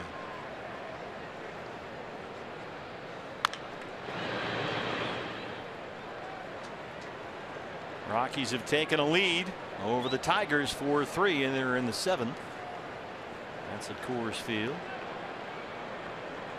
D-backs tonight a stretch of 9 straight games against the Dodgers and the Rockies. Struck him out. Zack Godley gets his 5th strikeout, 2 down. It's that spike curveball on the outside corner, dropping out of the zone. Granderson just cannot hold up. Second time he struck out Granderson. Here's Justin Turner, who doubled and scored his last time up. You know, partner, the only thing more impressive than Giancarlo Stanton's month of August hitting home runs might be Chris Sale. He recorded his 17th double-digit strikeout game tonight. This one was special, though, wasn't it? He was rolling for a while last I checked. That was Red Sox won at the Rogers Center in Toronto 3-0. What did you tell me earlier? Fastest ever? Fastest in the history of Major League Baseball to 1,500 strikeouts. Chris Sale. Yeah. Wow. Then Pedro, the Rocket, Kerry Wood, Randy Johnson. Take your pick.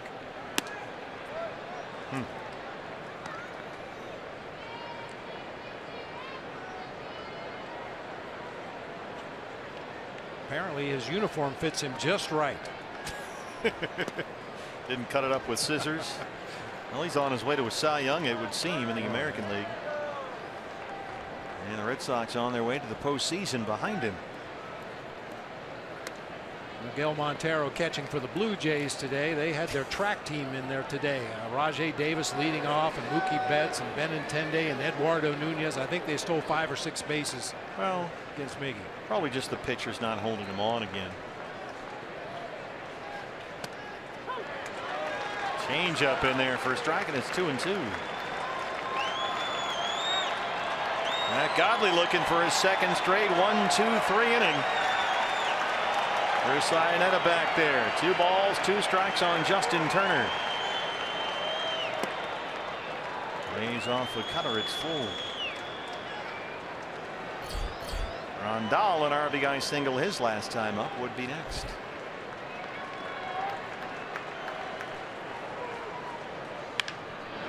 Little dribbler to shortstop. Rosales is there.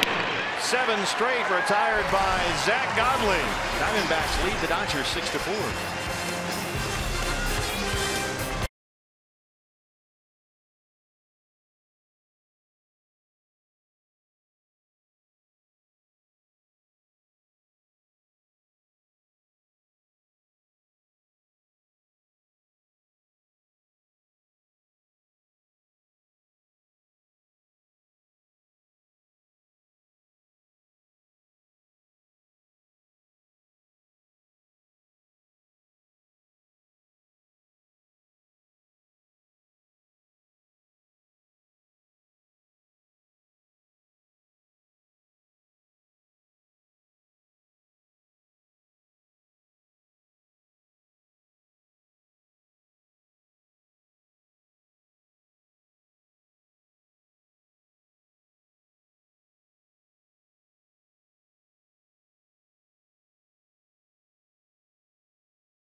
Downtown Phoenix, Chase Field. D-backs lead the Dodgers 6-4. And every game of this series, all the funds raised in our D-backs 50-50 charity raffle are going to benefit Hurricane Harvey relief efforts. And you can purchase your tickets online from home right now for your chance to help those in Texas and win half the pot. And that pot is going up. It's now over $70,000 tonight.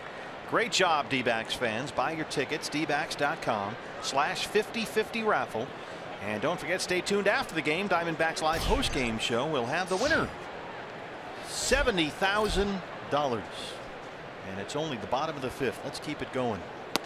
A.J. Pollock, I'm sorry, Bob, leads off the fifth. It even gets better. We showed you there you get 40 numbers for $20. And once again, the Diamondbacks are going 80 numbers for $20 tonight online. So do some good. I got my 80 right here in front of me. Cheryl came into the booth as she always does and sold us our tickets. And it's fun to watch the number go up on the DBTV board. Just in the last 30 seconds or so, it's gone up $200. Here are our tickets. These are the only numbers I care about. I got the winner right here, buddy. I'll buy you pizza if I win. All right, it's a deal. It's all going to help Hurricane Harvey in Houston. 0-2 on A.J. Pollock. A.J. hit a 2-run homer in the first, his 8th of the year. As the D-backs chased Rich Hill, Ross Stripling came on to finish off the fourth, and now he's starting the fifth. They're chasing Rich Hill out of this game. Rich gave up 8 base hits tonight, 1 on a changeup, 2 on fastballs, 5 on that big curveball. They were ready for it, I guess, huh? He did leave a few up in some bad spots along the right field line there. Foul ground for Gonzalez, and that's the first out of the fifth. Hey fans, watch the Drive to the Pennant with MLB.tv every night on every device. Watch every out-of-market regular season game live, plus get a free subscription to At Bat Premium, the #1 app for live baseball. Blackout and other restrictions apply. Visit MLB.tv for details. Here's Goldie. A Houston native from the Woodlands suburb about a half-hour north. And again, we want to send our best wishes to Brian, who's working the game there at the Fox technical support area, and all the folks in the Woodlands. Many of whom, as we told you earlier, have been there for days, working to keep these games on the air for you. Everybody at Fox Technical Operations in the Woodlands, Texas, just north of Houston.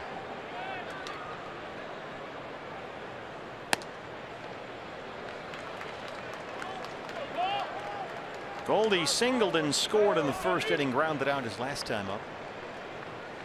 So now he's only 8 hits shy of 1,000 for his career.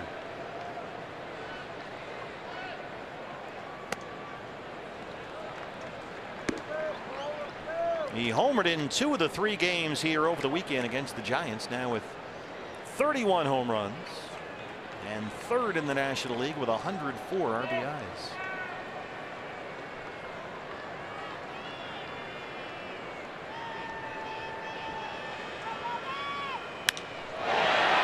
This one is headed back and gone. His 32nd, and the Diamondbacks lead the Dodgers 7-4.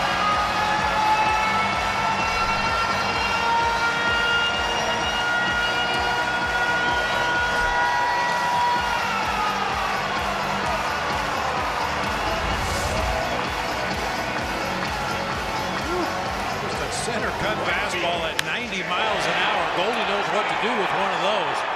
Oh, we talked about Giancarlo Stanton's month of August with 18 home runs. Goldie now has 10 in the month of August.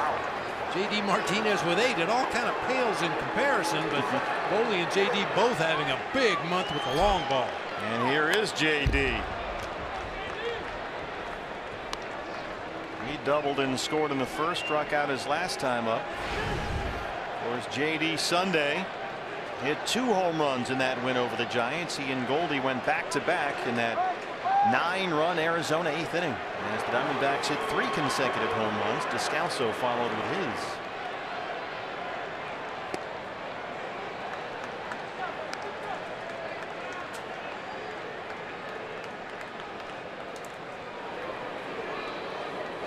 JD has homered 6 times in his last 11 games. 3 homers in his last 2 games. 393 feet estimated distance on the Paul Goldschmidt blast into left field. Now with 32 on the year, 105 runs batted in.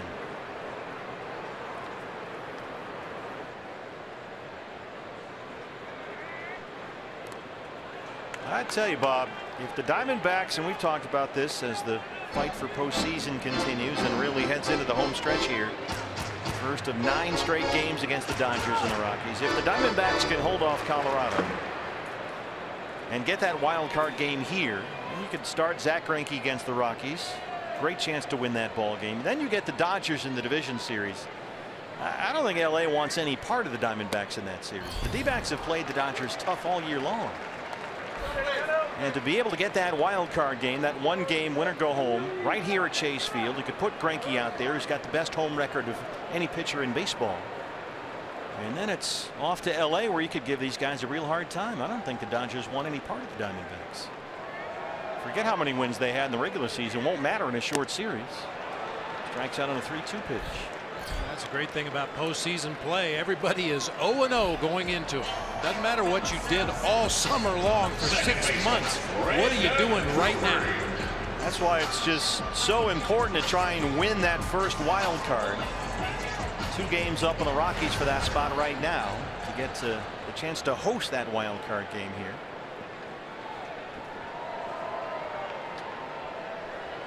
Brandon Drury 1 for 2. A wild card game would be on Wednesday, October 4th. Ideally right here at Chase Field. Boy, that'd be something. Brandon Drury, a 2-run double in the first inning. Cricket Wireless gives us something to smile about. That came on one of those Rich Hill curveballs. Brandon waited back, drove it into that gap in left center to plate a couple more. His first at bat tonight against right-hander Ross Stripling.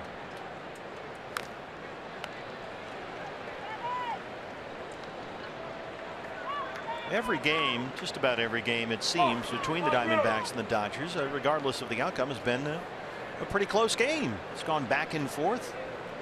D-backs have played these guys tough all year long.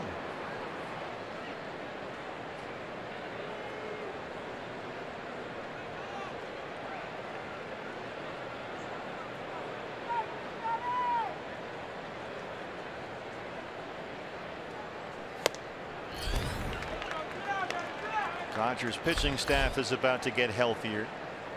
Mentioned that Kershaw is coming off the DL. He's going to pitch Friday in San Diego. Then Alex Wood comes off the DL.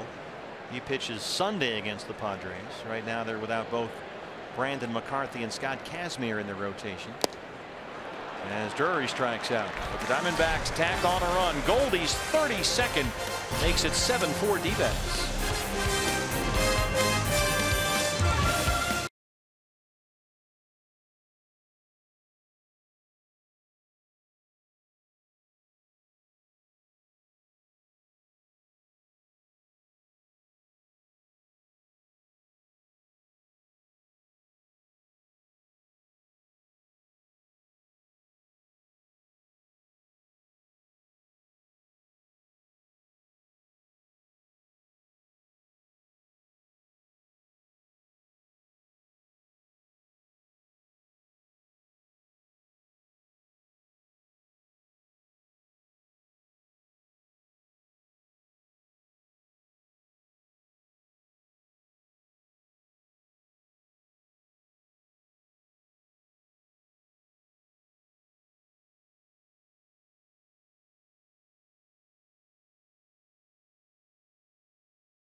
National League wild card race, Nolan Arenado. There goes number 30, 436 feet. And Colorado has opened up a lead on the Tigers at Coors Field. 7-3. The Rockies lead it in the home half of the 7th inning. Colorado 2 games behind the Diamondbacks for that first wild card. Where are they playing? What did I say? Coors Field. Coors Field. That one's not over. You're holding out hope. If you have at bats left, it's not over. As Monty Grandal, there's a lot of offense in this one as well. D-backs lead at 7-4. Grandal an RBI single his last time up. He's 1 for 2.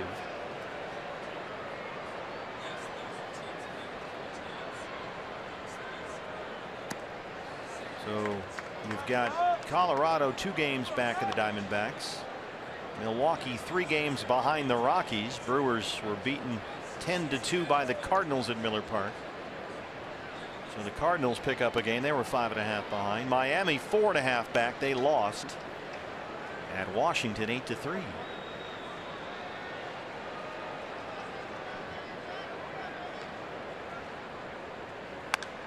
Cardinals won't be able to pick up a game even with that win if both the Diamondbacks and the Rockies hang on here. This is the way it's going to be on the final month of the season. A wild September. The fight for postseason is on, fans. It's going to be a really entertaining month of D-backs baseball, trying to hold off those Rockies and secure that wild card spot. Sanderson Ford bullpen. David Hernandez, the right-hander. Jorge De La Rosa, the lefty.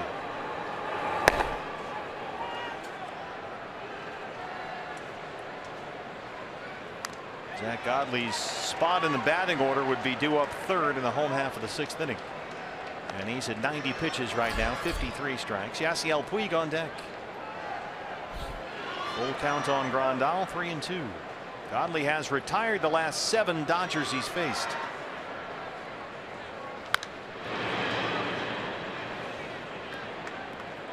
Well, when you have 91 wins on the season like the Dodgers do, these kind of numbers will jump out at you. This is only the 12th time all year that LA pitchers have given up 7 or more runs in a game. Wow. That is the fewest in the major leagues. Now, the teams that have scored 7 or more runs against the Dodgers, the Diamondbacks have done it more than anybody. Godley tried to backhand that one, unable to keep his feet, but it rolls into center, a leadoff single. Grandal 2 for 3. 3 times this year the Diamondbacks have scored 7 or more runs against the Dodgers. Zach Godley falling off to that first base side of the mound, as he is wont to do. Just wasn't able to reach back across his body and make the play on that little chopper up the middle. Here's Puig, who has homered and walked. He had a home run to dead center field against Godley in the second. 443 feet. His 24th of the year.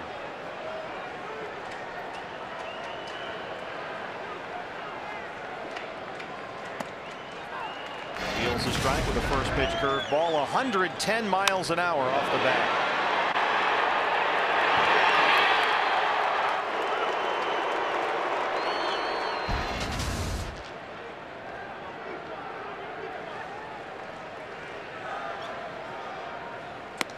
Here's one odd thing about Yasiel Puig. His platoon splits are completely backward. He's batting over 290 with 22 home runs against right-hand pitchers, but he's about $150 versus lefties.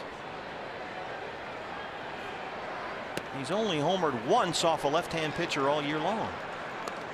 I thought it was supposed to be the other way around. Yeah, usually it is. It is really odd. Well, that explains the way he hit that ball back in the second inning we just showed you. As Monty Grandal, the runner at first. There's the Godley cutter, and it's 2-2.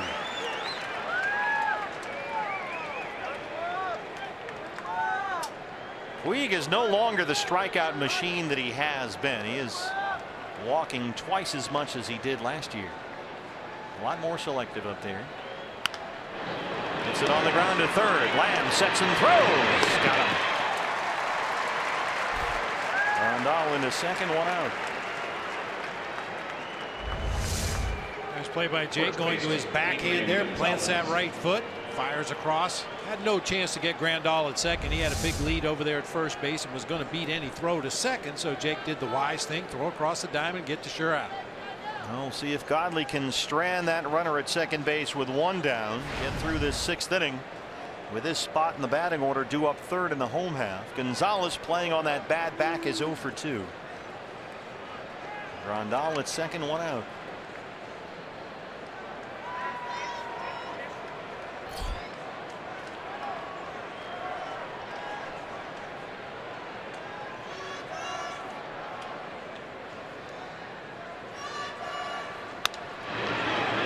To second base, Brandon Drury from the outfield grass. Grandal into third, 2 down.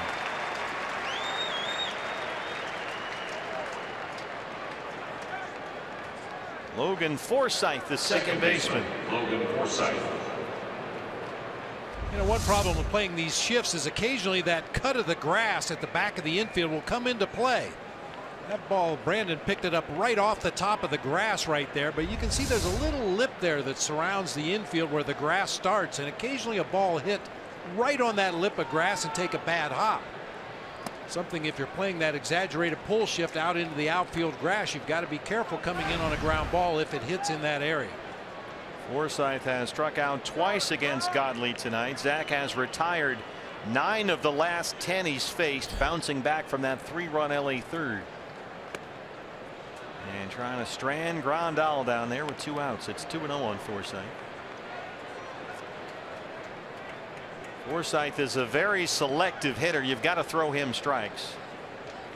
He's walked 19 times in his last 22 games. 100 pitches, 59 strikes. Forsythe has already drawn more walks this year than he did all of last season with Tampa Bay.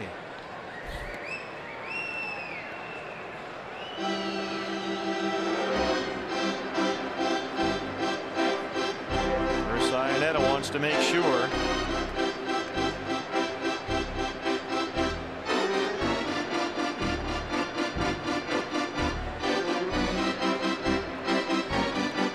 This is a big final out for Zach right here.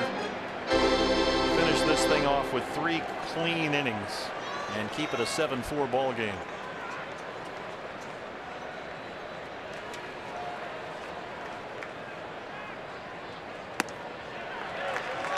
To the cutter for strike 1. 2 balls and 1 strike.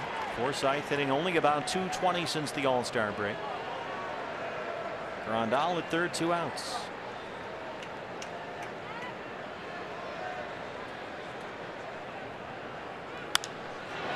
Fly ball center field. Zach Godley retires 10 of the last 11 he faced after that bumpy third. 7-4 Diamondbacks.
participate from home in our D-backs 50-50 charity raffle. dbacks.com/50-50 raffle for your chance to win half the pot tonight. What's next? Brought to you by CenturyLink.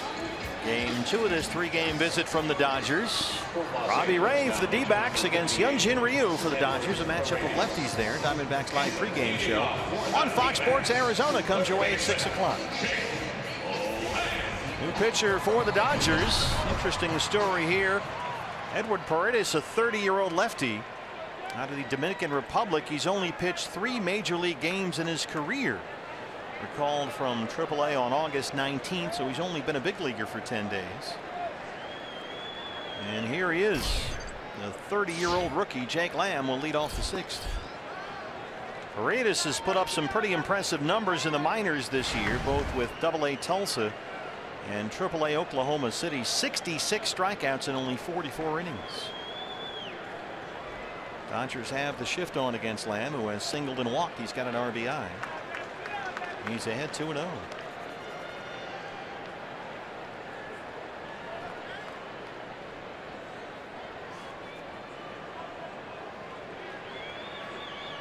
Edward Paredes has been around, signed by Seattle out of the Dominican Republic back in 2005. He's been with Cleveland, the Angels, the Tigers. Dodgers got him last winter as a Rule 5 pick off the Detroit roster.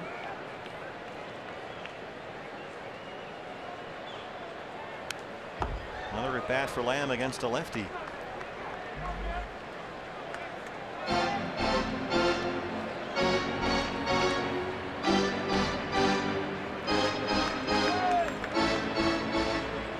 Seven runs, 9 hits for the Diamondbacks, 4 runs, 6 hits for LA. Adam Rosales on deck. Diamondbacks broke it open with a 5-run first. They led 5-0. Dodgers came back within 1. Diamondbacks have tacked on a run or 2. Foul ground for Grandal. And Lamb is retired to start the bottom of the 6th. Here's Adam Rosales 0 for 2. Bullpen was busy in the top half of this inning. Zach Godley's spot in the batting order is due up next. And it looks like Godley's night is over. Ray Fuentes coming out into the on-deck circle. Pitching coach Mike Butcher. Zach, as we thought he might, did a tremendous job of putting that rough 3rd inning behind him. Set down 10 to the final 11 batters he faced after LA got 3 in that 3rd.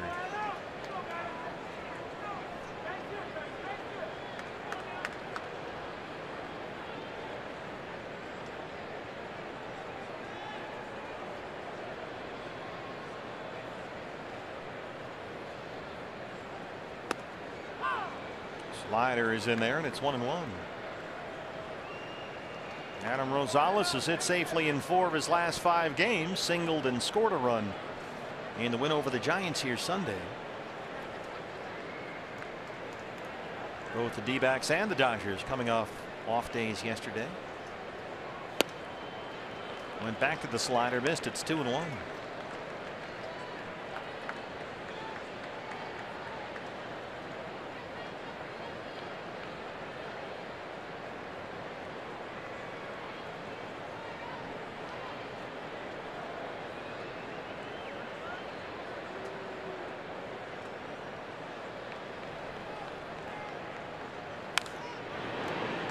Gonzalez in at shortstop. Ketel Marte still nursing that tight hamstring. Diamondbacks last night got some terrible news on Nick Ahmed, who somehow playing in a rehab game was hit in the same hand that he injured earlier this year, and it looks like Nick is done for the season. Just when they were about to get him back, he was only a few days away from returning here. Just terrible news for Nick and Amanda. We wish them all the best. A real bummer. Called strike 3. Went back to that slider. Hey fans, Saturday, September 16th, be sure to catch ASU football as the Sun Devils take on Texas Tech at 5 o'clock on Fox Sports Arizona Plus. To find the Plus channel, are you listening, Joan? Visit foxsportsarizona.com. Now, what is that all about? Well, you know, occasionally we get bumped to the Plus channel, or there's other shows on the Plus channel, and I always get a text in the middle of the game. Well, where are you guys at? Well, go to Fox Sports Arizona. Why are you in Spanish? There's Ray Fuentes. By the way, breaking news here, BB. Okay. Just got a text from the wife, Cindy, who's watching at home. She tried to buy some more 50-50 raffle tickets online, and it says they are sold out. So we have Diamondback fans have been overwhelming in their generosity, participating in our D-backs 50-50 charity raffle. And they've sold us out. They cleaned us out tonight. Nice going, fans. As always, nice going. And that pot keeps going up and up and up. Diamondbacks fan, of course, matching it. Diamondbacks and Fox Sports Arizona donating the proceeds from the 50-50 raffle. So all the relief efforts in Texas, and help for Hurricane Harvey 1-2 now.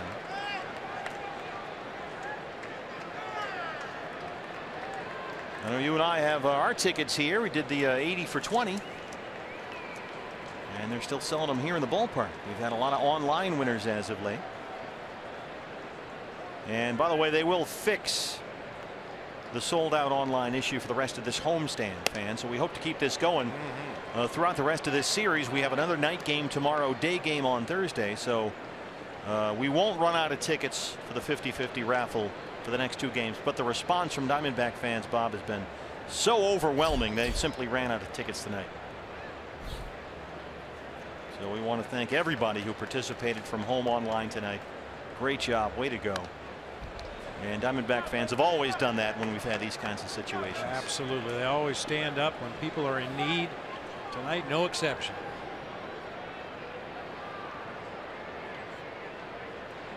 And while I'm watching that number on the DB TV board keep going up, we're now over $79,000 in our 50-50 charity raffle. That's supported by our friends at Western Refining.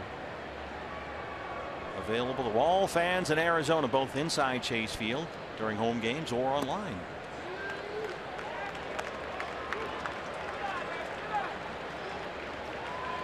We'll count on Ray Fuentes, 3-2. Hitting for the pitcher, Godley.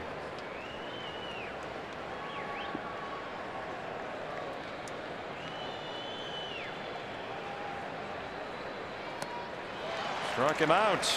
We'll head to the 7th inning. D-backs lead the Dodgers 7-4.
D-backs lead the Dodgers 7-4. Fans Suns night is coming up here at Chase Field Tuesday, September 12th.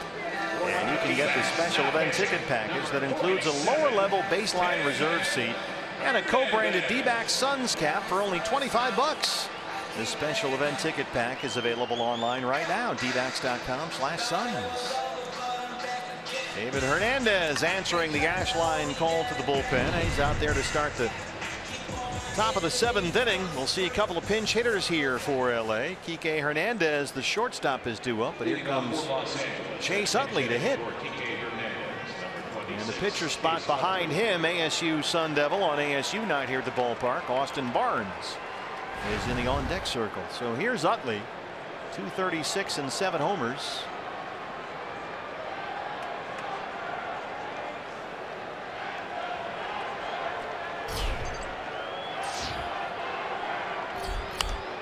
D-backs shade over toward the right-hand side. Rosales, the shortstop, almost right behind the bag at second. And A.J. Pollock a couple of steps over toward the pool in right center.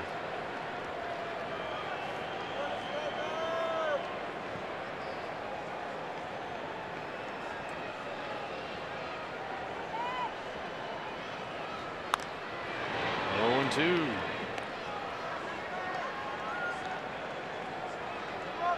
Chase Utley now 38 years old. He'll be 39 in December.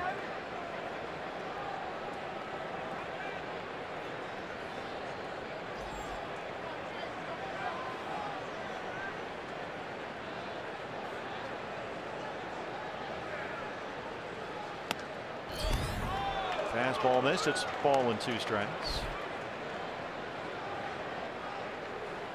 D-backs have won 4 straight, 6 of their last 7.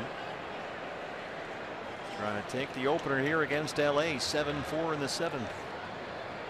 First of 9 straight against the Dodgers and the Rockies.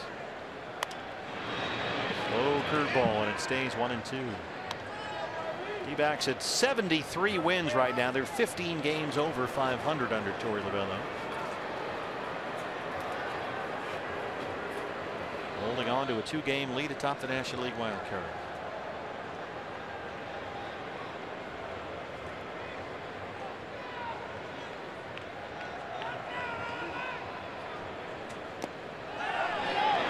He didn't go. Jeff Nelson at third. Lays off a slider, and it's 2-2. 50-50 raffle jackpot just went over $80,000, Diamondback fans. Outstanding. All going to Hurricane Harvey relief through the Diamondbacks Foundation and Fox Sports Arizona.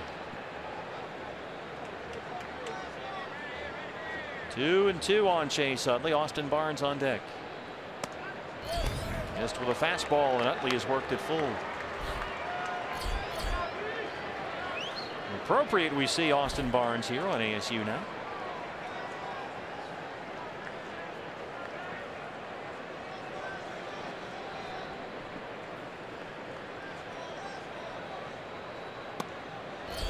Hernandez jumped ahead of Utley, but he loses him here. It's a leadoff walk.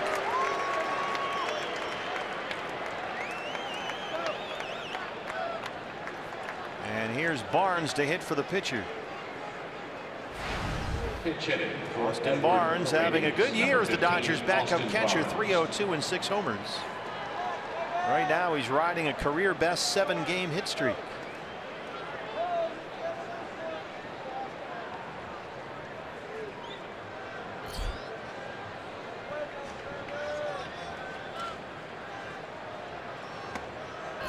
There's a strike, 0-1. You mentioned the ASU night here for Austin Barnes. I'm sure for him it's a little bit of a thrill. Probably not so much for the rest of his teammates, but it's going to be a thrill for Austin Barnes to come back and play here at Chase Field on ASU night. I think back to my days working for the Chicago Cubs. Tony Campana went to the University of Cincinnati with Josh Harrison. Cubs went to play Cincinnati in the month of September. We were, I don't know, 700 games out of first place or something at that time. And Mike Quaddy did not get Tony Campana into the ballgame for 1 at-bat. Oh, no reason not to. He must have had 100 friends and family at the ballpark every game and couldn't find a way to wedge him in there. Those were dark days in Cubland. Dark days. Yeah. We thought that eclipse was bad last week. It lasted a little longer. Oh, it lasted years. 1-1 on Barnes. A 9th round pick out of ASU back in 2011. I used to look for things like that. If a guy was going back to play close to his hometown, I figured, yeah, he's going to have friends and family there. Let's get him a start or two in this series. Maybe we'll get something amazing out of this guy. Well, especially in what was a lost season. Yeah, no reason not to get him in there. Austin Barnes appreciates this pinch hit at bat. He'll probably get a start behind the plate. I'm guessing the day game on Thursday, but we'll see. That'll be Zach Greinke and Kenta Maeda. 12:40 start on Thursday. Robbie Ray and Hyunjin Ryu, a matchup of lefties tomorrow night. Here's the 1-2. The little tapper gets by Hernandez, and David gets over to the bag. Goldie plays it, and Utley moves into second. Boy, that could have been disaster right there. It didn't look good to start out. No, David went after the ball initially. Once he realized he couldn't get it, he did absolutely the right thing. Give up on it and get over there and cover first base. We know about Goldie's range. Goldie waited back to see if David was going to make the play. Both guys recover in time to get the out at first base. Maybe not the most aesthetically pleasing play at first, but they get the out. And so they'll have a meeting on the mound. Let David catch his breath a bit as the leadoff man Chris Taylor steps in. Boy, it's amazing how far off that line and off the bag Goldie can play. Such an asset. Taylor hit a long 2-run homer in the third, his 18th of the year. It's his 27th birthday tonight. He's 1 for 3. Utley at second, 1 out. Some other baseball birthdays tonight. Noah Syndergaard, Roy Oswalt, Aaron Rowan, Doug DeCinces. Yeah. 79 Orioles. Hank White. Henry Blanco. Yeah. Former Diamondback great. And #1 Diamondbacks fan in the world, John McCain, celebrating a birthday tonight. Oh, happy birthday to the Senators. Probably watching the ball game, I'm sure. He's not missing a D-back Dodger game. No way.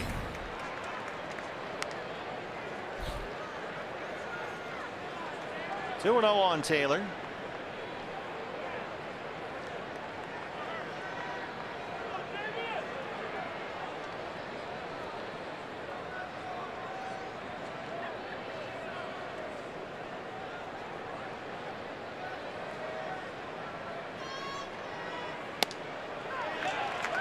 Sliders is striking. It's 2-1. Taylor's having a big second half. He's hitting .335 since the All-Star break with 8 homers. This guy just kind of came out of nowhere. Thought he'd be a reserve infielder. He's turned into a power hitting outfielder who can also play center like he is tonight.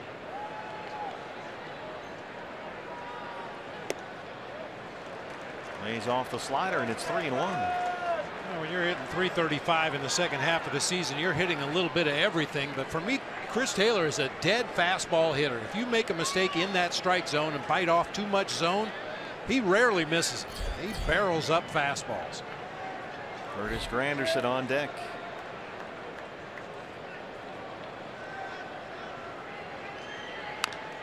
Well, he got a fastball right there and couldn't barrel that one up. 3-2.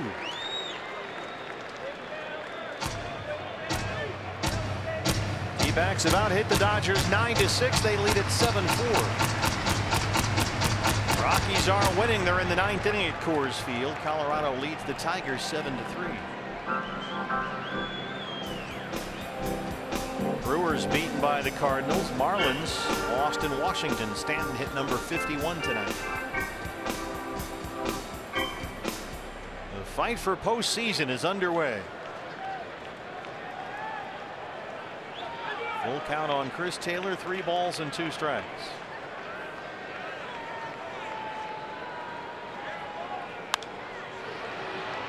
Got a slider that time.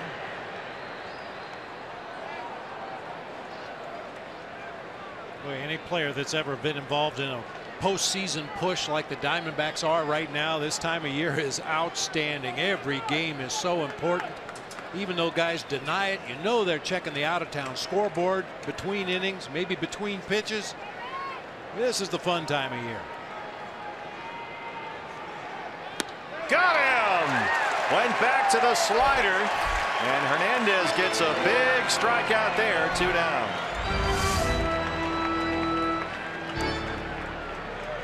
Perfect execution, perfect location. Started out on the knees on the outer third of the plate, dipped down underneath the bat of Chris Taylor as he swung and missed. Well, Curtis Granderson, the newest Dodger, is the hitter. Or Lavello has a left-hander ready. We'll take a break from Chase Field.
Willie Bloomquist, the ASU Sun Devil, here with us tonight on ASU Night at the ballpark. We want to thank Willie for taking over the Fox Sports Arizona Twitter account. Fans, postseason play right around the corner. Don't miss your chance to secure tickets. You can buy or renew D-backs season tickets. Get all the benefits of being a Diamondbacks season ticket holder. Plus priority for the best postseason seats. And the fight for the postseason is on. Get more information right now. dbacks.com/advantage. 2 outs in the top of the 7th inning. The left-hander Jorge De La Rosa comes on. It's the Ash line call to the bullpen, his 56th appearance, trying to get that final out of this inning against lefty Curtis Granderson, with Chase Utley at second and 2 outs. Now if you're saying, whoa, hold on, when did the Dodgers get Curtis Granderson? It was August 19th. He cleared waivers. They got him for a minor leaguer from the Mets. He's only got 4 hits as a Dodger, but 3 of them are home runs. 1 for 12 lifetime against Jorge De La Rosa. 3 strikeouts. Jumps ahead with a cutter, and it's 0-2. He didn't like the call from Corey Blazer. There are the numbers. Good crowd here tonight. First of 3, D-backs and Dodgers.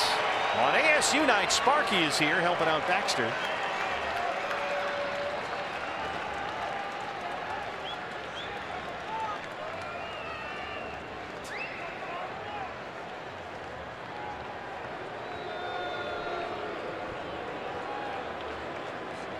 That Rockies game, by the way, has now gone final. So Colorado tonight beats the Tigers 7-3 at Coors Field. So the D-backs need this win to stay 2 games ahead of the Rockies for that first National League wild card spot and the right to host the wild card game. 0-2 on Curtis Granderson.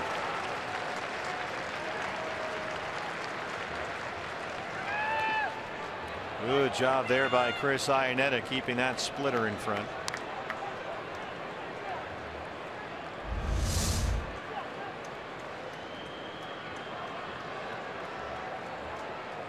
Block and recover. 2 separate acts. You block the ball and then get to it quickly, because just because you block it appropriately doesn't mean that runner's going to hold his base out there. He might try to move up 90 feet anyway. Block it and recover.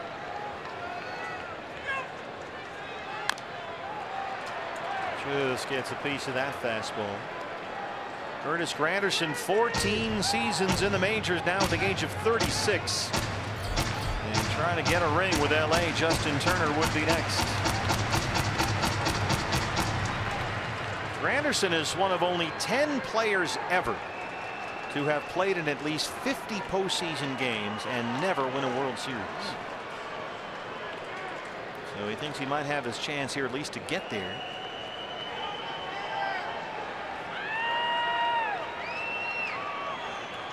Another pitch on 1-2. Another block by Iannetta. You don't want to see Turner get up there as the tying run in this inning.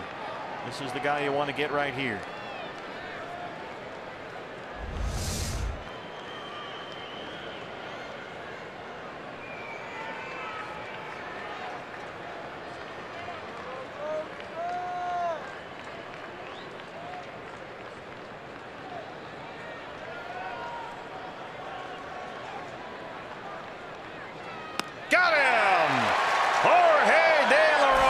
Puts out the fire. We stretch at Chase Field.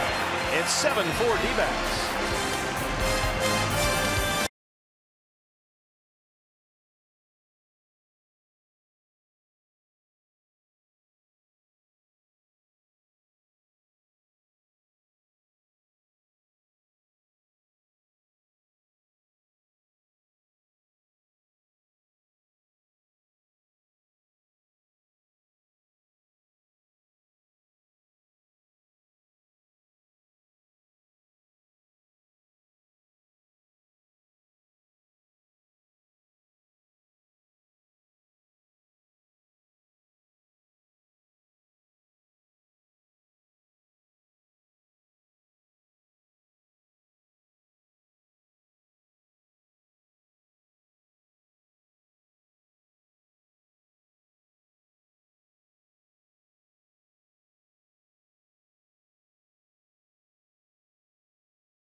Can't fight the feeling, that beat LA feeling. It is all over the ballpark here tonight. Fans, Los D-backs Hispanic Heritage Day coming up Saturday, September 9th. It's presented by Bud Light. Get here early for the APS Street Festival from 2 to 5. Food, live music, entertainment, a whole lot more. Plus, the first 20,000 fans happen to have one of these right here in the booth will receive the Sugar Skull bobblehead. That's courtesy of Pepsi. For tickets, check out dbacks.com. Now that is a really unique item, the Diamondbacks Sugar Skull bobblehead that you are modeling here in our booth. Going to hand those out to all the fans. There's the lovely Bob Brenly. That's presented by Bud Light. Los D-backs Hispanic Heritage Day, Saturday, September 9th. New pitcher for the Dodgers. It's the right-hander Josh Raven. His fourth stint with the big league club this year, just back up from AAA Oklahoma City. And he'll face the top of the order. David Peralta leads off the D-backs 7th.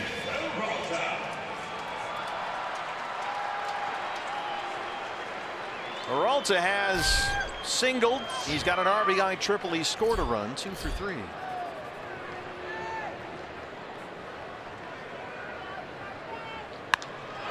Fly ball to center. Granderson's out there now. Some defensive changes for the Dodgers. We'll have those for you in just a minute. And here they are. In fact, they've moved some pieces all over the place. Godley, who hit for Kike Hernandez, stays in the game. He moves over to second base. Forsythe, the second baseman, moves out to left, replacing Granderson. Granderson goes to center, replacing Taylor. Taylor goes to short, replacing Hernandez, which is where we started in the first place. Here's Chris Iannetta. Chris singled in the second inning. He's 1 for 3.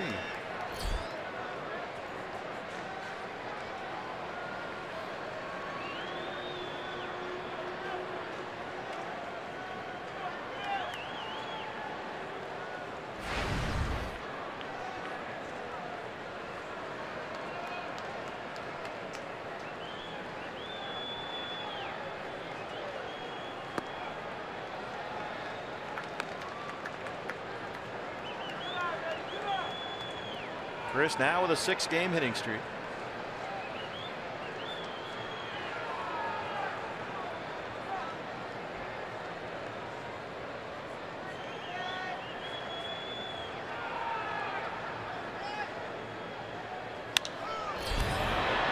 High in the air for Granderson in center. 2 down for AJ. AJ got the scoring started in the first inning. A 2-run home run against Rich Hill, his 8th of the year. Diamondbacks had a 5-run first. They led it 5-0 at one point. It was quickly 5-4, but it's now 7-4 D-backs. Well, this is one of those stats that kind of gets lost in the shuffle in Major League Baseball, but Jorge De La Rosa this season has inherited 30 runners when he's come into the ball game. One of them has come around to score. That is the lowest percentage in Major League Baseball.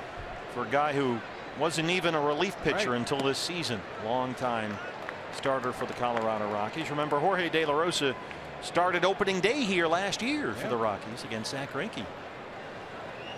And now he's become an ace lefty specialist in the D-backs bullpen.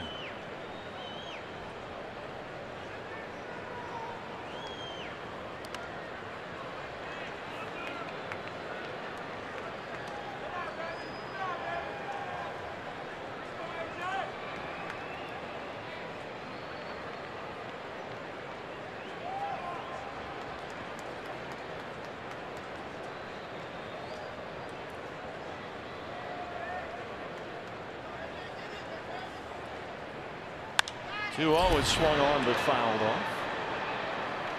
I've said this many times in the past. It's always good when you can dip into the opposition's bullpen a lot in the first game of the series, and the Diamondbacks have done that so far.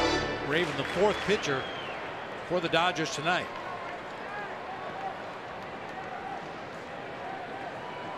And Dave Roberts and Rick Honeycutt still have to maneuver 2 more innings after this one, so we might see more pitchers out of that Dodger bullpen.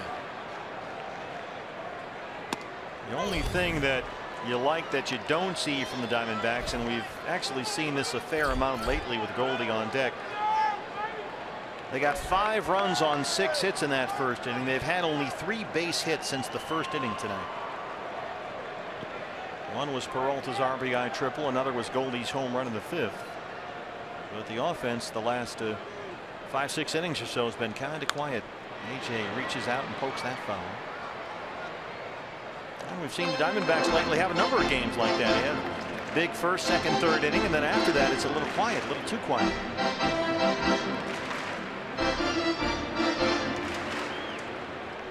Well, if you think about it, if the Diamondbacks had 6 hits and 5 runs every inning, boy, the games would really be long. So it's a service is what you're saying. They're just being considerate. He's trying to score just enough to win.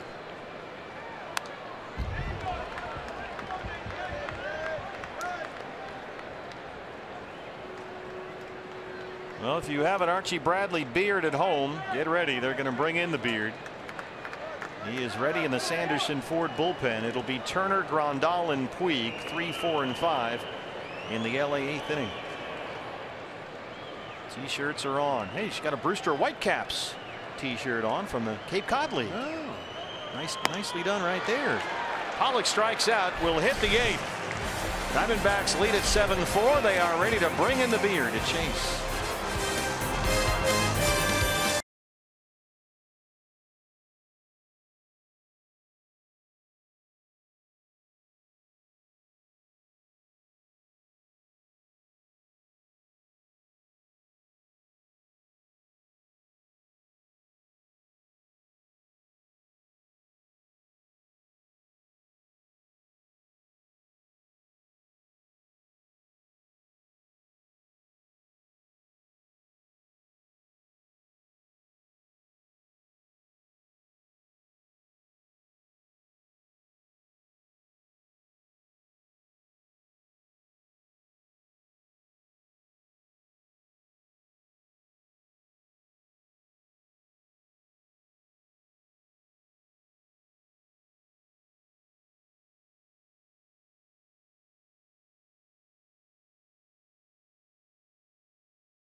the Dodgers 7-4 as we start the 8th inning.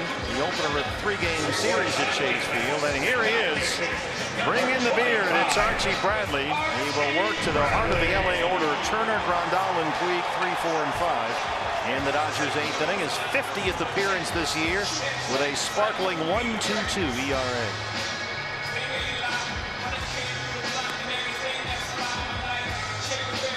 This really makes a lot of fans happy that wore their Archie Bradley beards to the ball game tonight. They get to see their idol.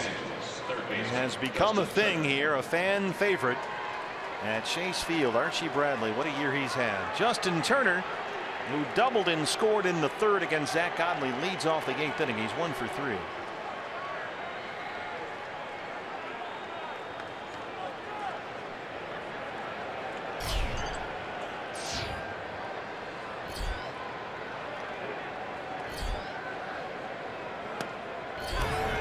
Pitch fastball, strike 1. Turner has really cooled off following the All-Star break. He's batting under 250 in the second half of the year, but still second in the National League with that .329 batting average.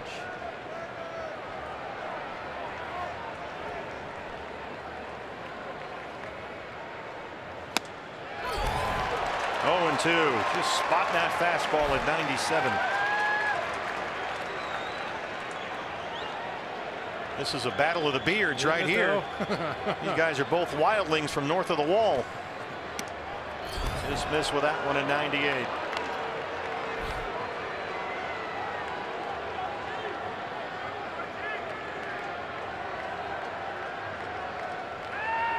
Got him.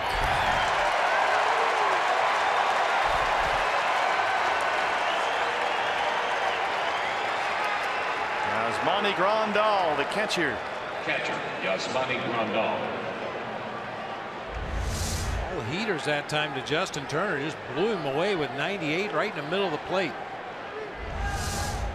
Very aggressive Archie Bradley. Grandal has singled twice. He's got an RBI. 2 for 3 tonight. Drury backs up in the outfield grass at second. There's the knuckle curveball, and he steals strike 1.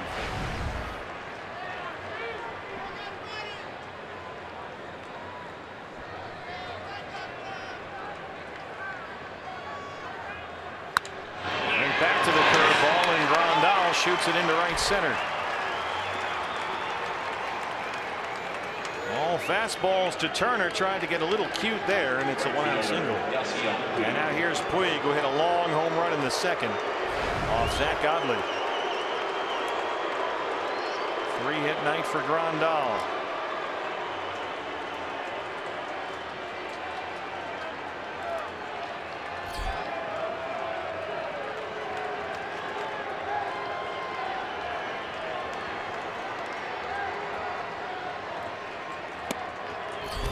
Missed with a fastball away. It's 1-0.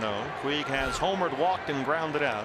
1 for 2. A home run is 24th of the year. A solo shot in the second.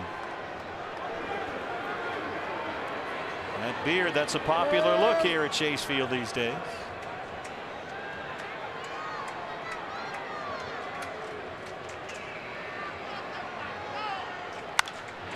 Double play ball here, perhaps. Gonzalez to 1. And they can't quite turn it. Puig beats it out.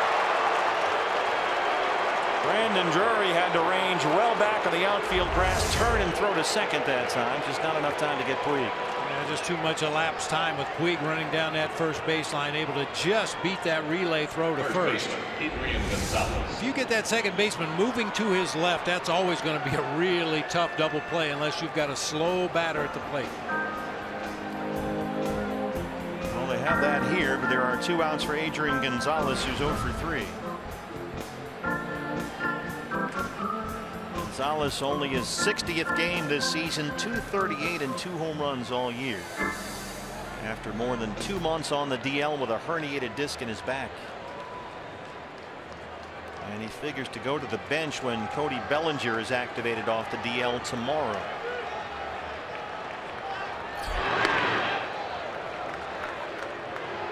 Bellinger, the rookie sensation, has been on the DL with a mild right ankle sprain since last Tuesday. He's playing in an AZ League game tonight and will be back in the lineup tomorrow, Dave Roberts says. But for now, they contend with the veteran Gonzalez, 35 years old.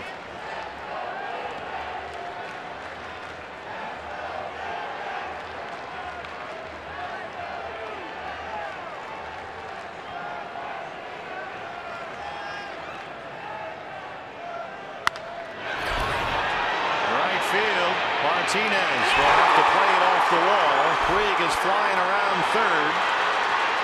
He will score. It's a 7-5 ball game, and the Dodgers here in the 8th inning will get the tying run to the plate.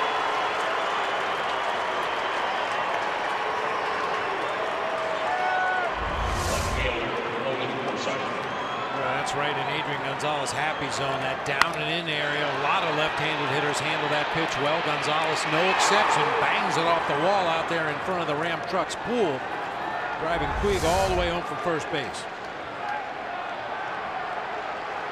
Logan Forsythe now in left field, 0 for 3 tonight. He is the tying run at the plate with 2 outs. There's the strike at 0-1, 99 from Archie.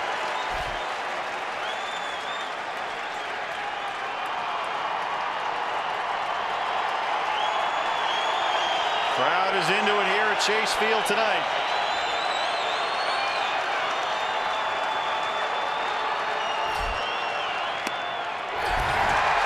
Another one at 99, and it's 0-2. The fight for postseason is here, fans. Come on down. This is a whole lot of fun. 0-2 on Logan Forsythe. Missed upstairs at 100 miles an hour.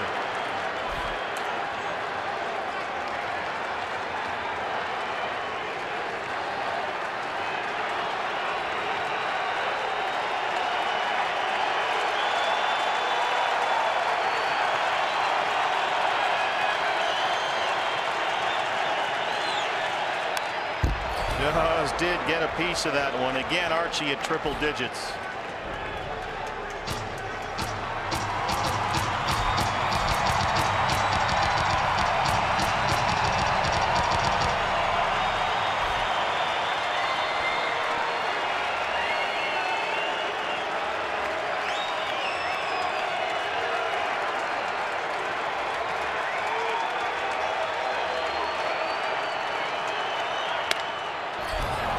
Upstairs, and it's 2-2.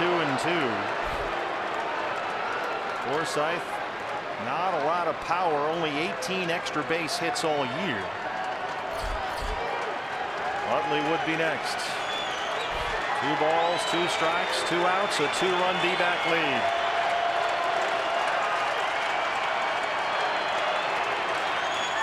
Got him.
Fifth inning. There it goes. Paul Goldschmidt is 32nd. It's our Chaz Roberts air conditioning and plumbing cool play of the game. A solo homer with 1 out in the 5th inning. And now Goldie will lead off the 8th against right-hander Josh Raven, who's back out there after retiring the side in order in the 7th. Our State Farm winning combo. Most National League home runs in the month of August. Only one ahead of Curtis Granderson. Lines this one to Forsythe and left. He almost misplayed that one. And it's 9 straight Diamondbacks who have been retired since that Goldie home run in the 5th. D-backs have only 3 base hits since the 1st inning. But they're hanging on 7-5. Here's J.D. Martinez, who has doubled, scored a run, and struck out twice.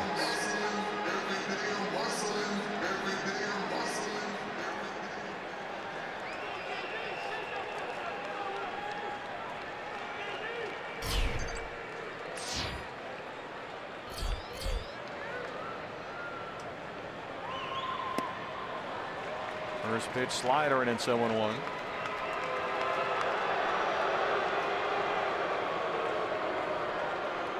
JD has homered 6 times in his last 11 games.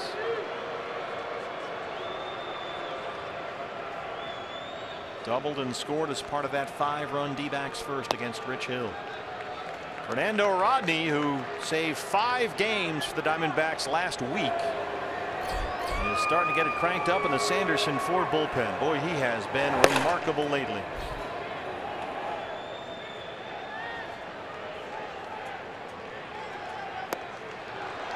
Another slider, and it's 1-2. Dodgers in the 9th inning will have Utley, the pitcher spot, and Taylor due up 8, 9, and 1. Rockies have already won. They beat Detroit 7-3. NFC check Laz Diaz. It's 2 balls and 2 strikes.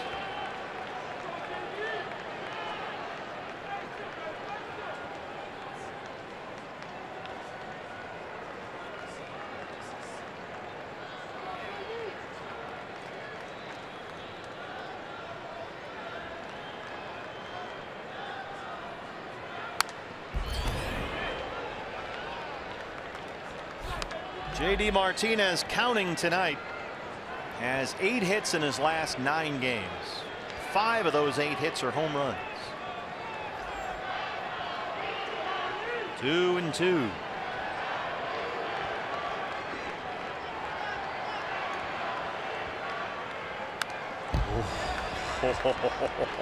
You know, partner, I talked to Rod Allen earlier this afternoon, former D-backs announcer, now working for the Detroit Tigers, and at the tail end of our conversation, he said, "Hey, how you liking JD over there?" And I said, "Well, I think we like him a lot."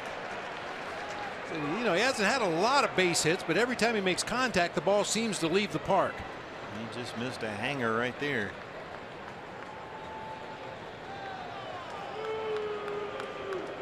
And so far, this is JD's 35th game as a Diamondback since the trade from the Tigers. 13 homers and 29 RBIs in those 35 games. Still 2-2. Reaches down and pokes it to shortstop. Taylor's there. 2 outs.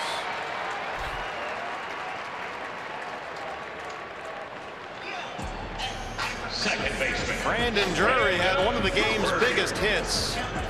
A 2-run double all the way to the wall in left center field in that 5-run D-backs first. But again, the troubling part is that the Diamondbacks have had only 3 base hits since that first inning. Dodger pitchers have retired 10 straight since Goldie's homer with 1 out in the 5th.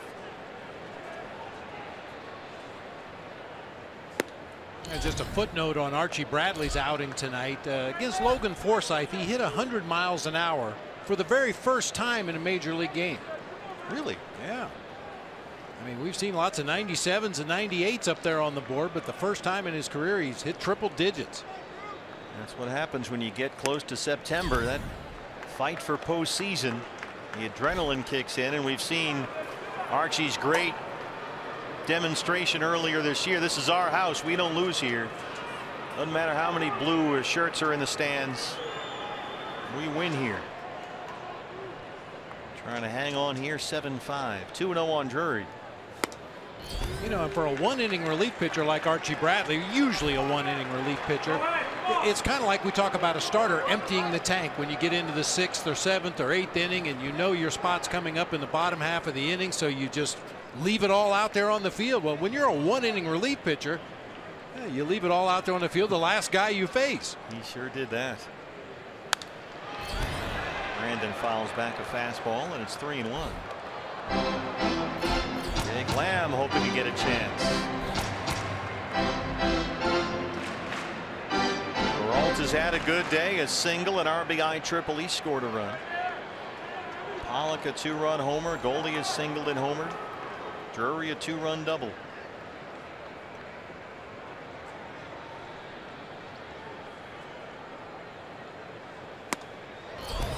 Big cut at that fastball, and it's full 3-2. 9 hits in the game for the Diamondbacks tonight. Only 2 of those came on fastballs. That's quite a change. The Diamondbacks are normally a dead fastball hitting team, and if you can spin it a little bit, you can have some success. But they had 5 hits on a curveball, 1 on a slider, 1 on a changeup, and as I mentioned, 2 on fastballs. Brandon Drury drives this one deep left center. And it's off the wall. Drury's thinking 3.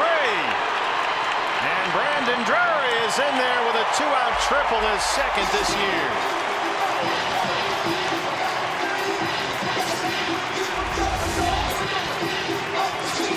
Fastball up in the zone and clobbered it to the gap in left center out near the 413 mark.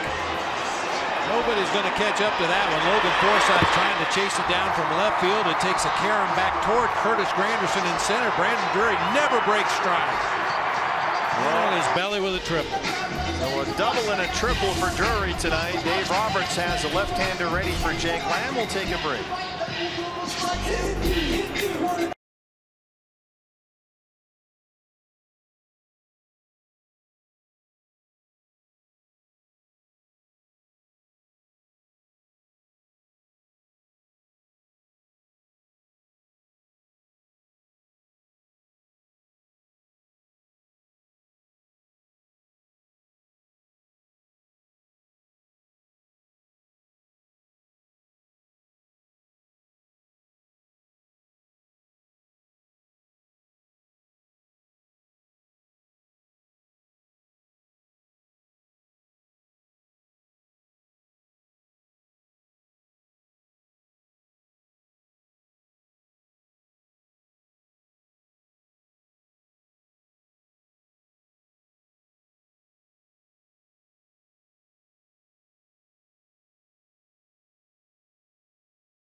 The chance to tack on a run here. 2 outs in the 8th inning. They lead the Dodgers 7-5. It was a 5-run D-backs first against lefty Rich Hill.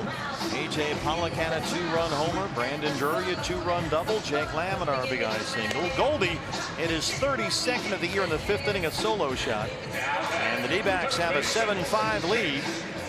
Fernando Rodney ready for the 9th, but first they'll try and get Drury home from 3rd. The left-hander Tony Cingrani, acquired at the trade deadline from the Cincinnati Reds, and a deal for Scott Van Slyke, will come on to face Jake Lamb. Jake has an RBI single, a walk. He popped up his last time up. He's faced lefties all night long. Drury at 3rd, 2 down.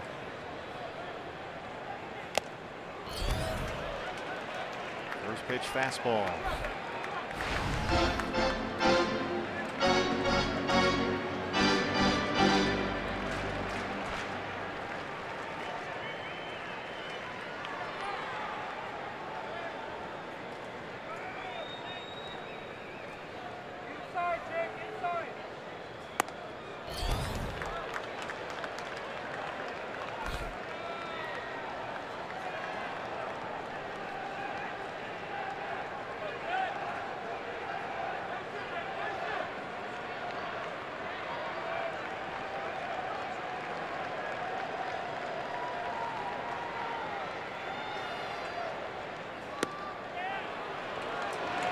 sliders a strike, and it's 1-2 on Jake.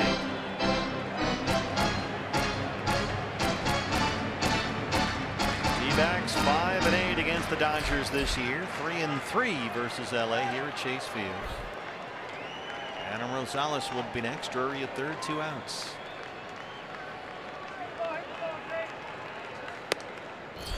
Fastball's up, and it's 2-2.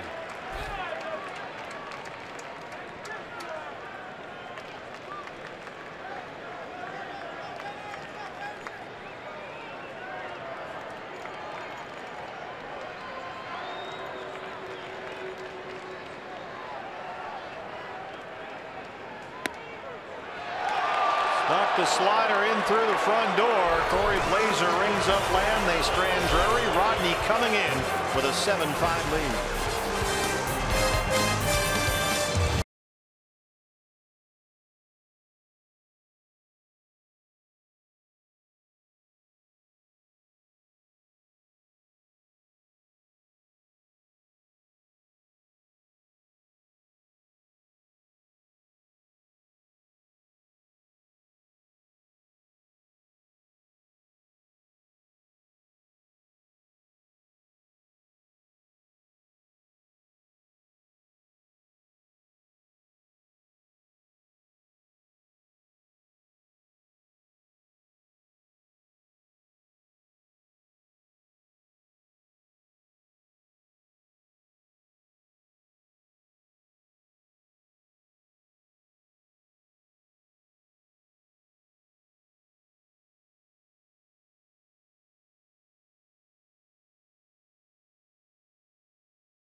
They are ready for Rodney here at Chase Field.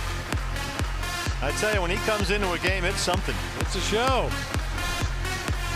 Fernando Rodney. He has converted 11 consecutive save opportunities, his 49th appearance of the year. It's the Ash line call to the bullpen. 293 career saves, so he's 7 shy of 300. And he's trying to make it an even 12 in a row. Close out a 7-5 lead against the Dodgers. Rodney last week saved 5 games in 1 week. And he's trying to get this week started off on the right foot. Archie's into it. Dodgers will have Chase Utley. And then the pitcher spot, it'll be Corey Seager to pinch hit, followed by Chris Taylor. So Utley, Seager, Taylor, 8-9-1 in the LA ninth. Utley walked his first time up tonight.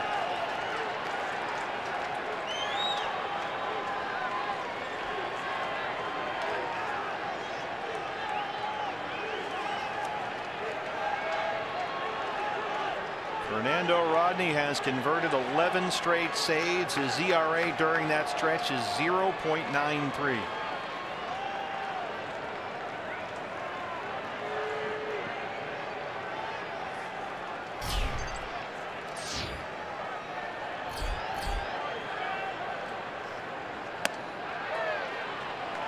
First pitch fastball misses. Utley kind of wandering around the plate. Ball's all over the strike zone. Corey Blazer there. I'm not even so sure Corey Blazer could see that pitch the way Chase Utley shifted in toward home plate there. I think he was just guessing at that pitch. He guessed wrong. Yes, he did. Fastball's a strike, and it's 1-1.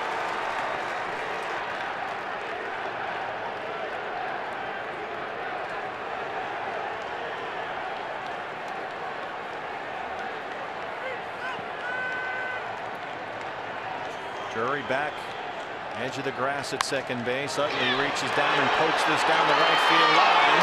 And that's a foul ball. It just missed. Just enough hook on that ball. Utley got way out in front. There's always going to be a little bit of side English when you get that far out in front of a pitch. And that one just did hook into foul territory. Oh, so close. Well, that's sort of the way things have gone for Chase Utley. They want to challenge that, but they won't win. Dave Roberts signaling he'd like Jeff Nelson, the crew chief, to come in from third and have a look. Here's Laz Diaz, the first base umpire, as well. And this is a boundary call. Yeah, it looked like a clump of grass flew up when that ball landed down the right field line. Didn't see anything that appeared to be chalk or paint. Appeared to be just a clump of green grass in foul territory. You can challenge fair or foul, but only in the outfield, not in the infield, because that involves the placement of runners if you have to overturn the call, so they just don't do that. But you can challenge fair foul on outfield plays, and here's a look. The call on the field is that the batted ball landed foul. And the call stands. After video Mention that that's kind of the way things have gone for Chase Utley when he's away from Dodger Stadium this year. He's down a ball and 2 strikes right now. Utley missed it by that much, in the words of Maxwell Smart.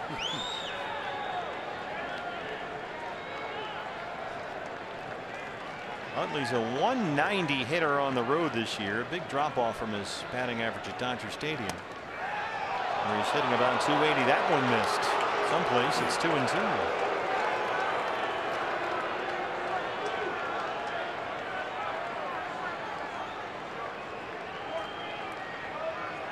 Utley had a long at bat against David Hernandez to lead off the 7th, and finally worked a walk in a 3-2 pitch.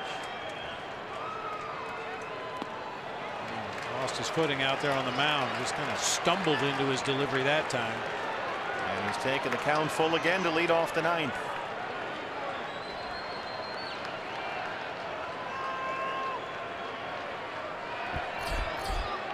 Corey Seager, who's got a bad elbow right now, not starting at shortstop tonight, is on deck. He can hit with that bad elbow, but he has trouble throwing the ball, so he's not playing defensively.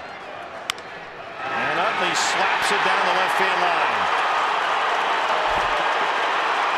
And the Dodgers will get the tying run to the plate in the 9th inning. It's a leadoff double.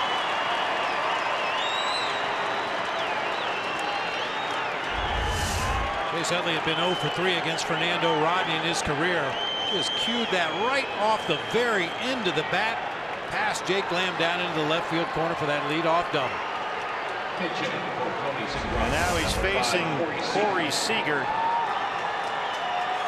who is red hot right now. 311, 19 home runs, riding a 15-game hitting streak, but is battling a sore elbow, something he's been playing with for a few weeks now.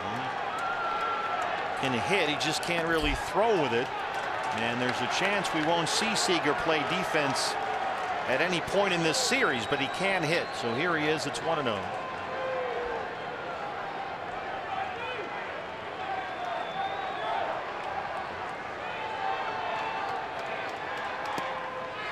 Fastball's a strike.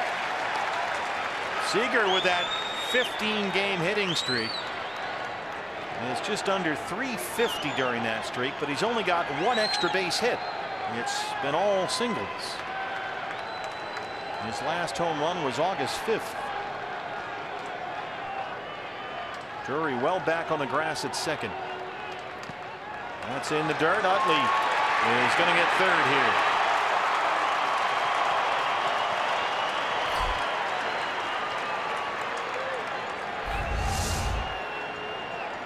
Spiked the change up there, way up high on the chest protector of Chris Iannetta. Got far enough away that Chase Utley alertly advanced on to third base there. Rodney behind 2 balls and 1 strike. Utley at third, still no outs. For Corey Seager, when you're hitting .311 on the season, you're getting base hits in every inning. But in the 9th inning this season, he's 11 for 36. That's a .355 batting average. He's one of those guys, still only 23. 2-2 from Fernando Rodney.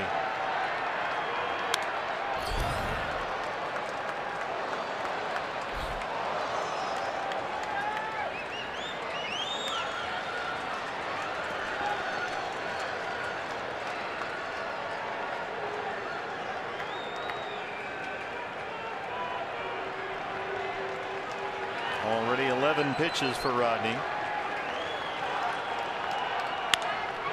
Tap to third. Utley stays put, and they retire Seager.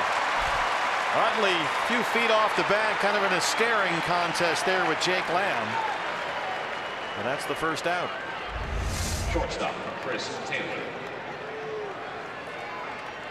Nowhere for Utley to go. His run really doesn't mean anything at this point. If he gets thrown out at home plate right there, he'd have to answer to his skipper when he gets back to the dugout. The dangerous Chris Taylor, a 2-run homer in the third. Yanks that one foul down the line. And there's the Lizard King, Rodney Morrison, our Golden Glover. 0-1.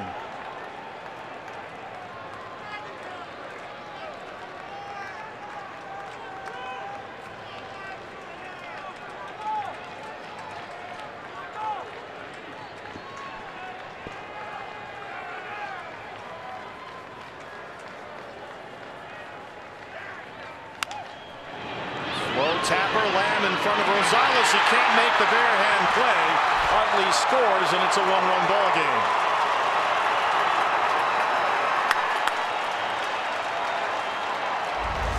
I think that's a bad decision by Jake Lamb. You got to glove that ball. That's hit fairly hard to the left side of the infield. You had time to glove it and throw to first to get the out. No reason to go bare hand on that play. And he scored a base hit for Taylor. And here's Curtis Granderson, 0 for 4. He has struck out 3 times tonight.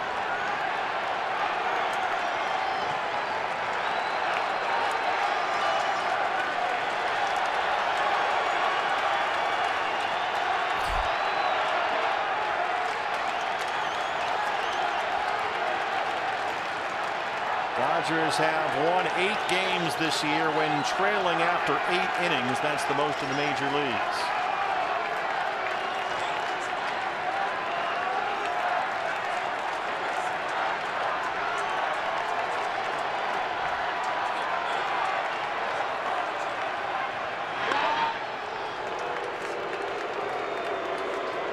Keep an eye on Taylor over there. He leads the Dodgers with his 15 stolen bases this season. He's been caught 3 times.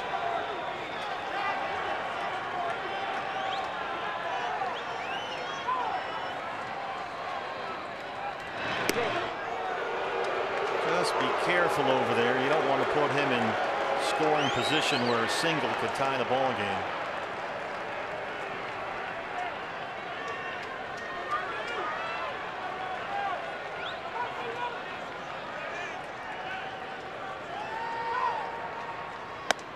There's a strike, a fastball, and it's 1-1. Curtis Granderson playing only his 9th game with the Dodgers since the trade from the Mets. He is 4 for 33 in blue, Dodger blue. Here's the 1-1.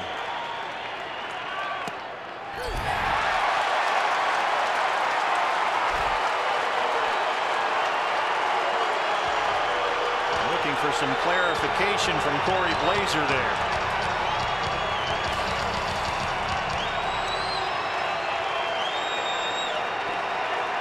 Taylor at first, 1 out, 1-2 on Curtis Granderson.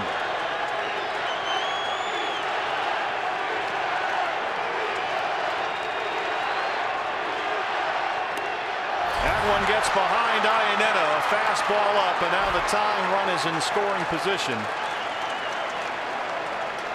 That's a big 90 feet right there. Now Rodney just really tried to overthrow that fastball. Gets away from him. Iannetta can't adjust quickly enough. Hits off the leather all the way to the backstop. Wild pitch. Charge to Fernando Rodney. Single can tie the ball game. Granderson has already struck out 3 times tonight.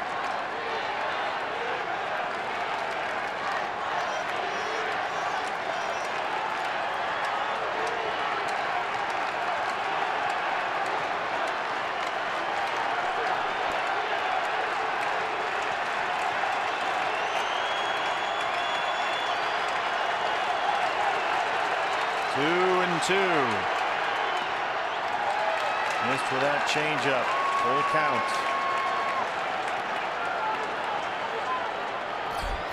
Justin Turner on deck. Yeah, Rodney struggling with his command here tonight, something that had not been a problem over the past couple of months. He's been able to dot that fastball whenever he wants. Just having trouble getting it close to the zone. And the changeup hasn't been there. His go-to pitch. Got him! Went to the fastball and he rings up the Grandy man. 2 down, and it'll be Justin Turner. Overthrows another fastball, but this time catches the edge of the strike zone up and in. Nothing Granderson could do about that. Turner doubled and scored in the third. 1 for 4. 328, second in the National League in hitting. 2 outs in the ninth. Tying run at second. Go ahead run at the plate.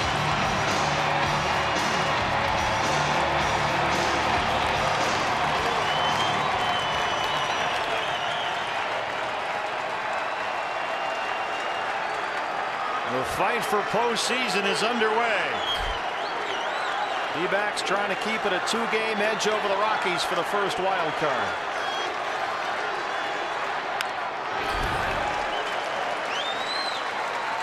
Colorado has already won. They beat Detroit 7-3 at Coors. D-backs tonight, the first of 9 straight against the Dodgers and the Rockies.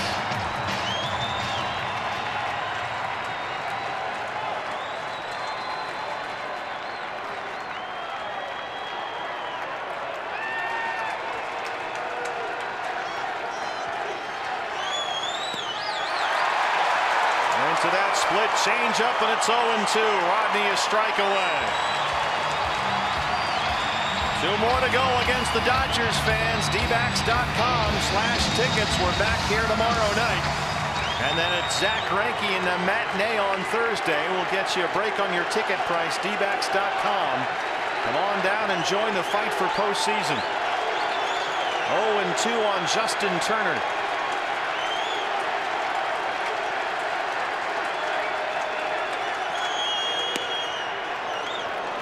Went to the slider. Don't see that very often from Fernando Rodney. He's thrown 2 or 3 of them in this inning just to try to give the Dodgers something else to think about, a little bit of a different look. I'm not sure Chris Iannetta loves the idea. Well, and every time he's thrown one, he's had to shake to get to it. Yeah. The Beat LA chant here at Chase.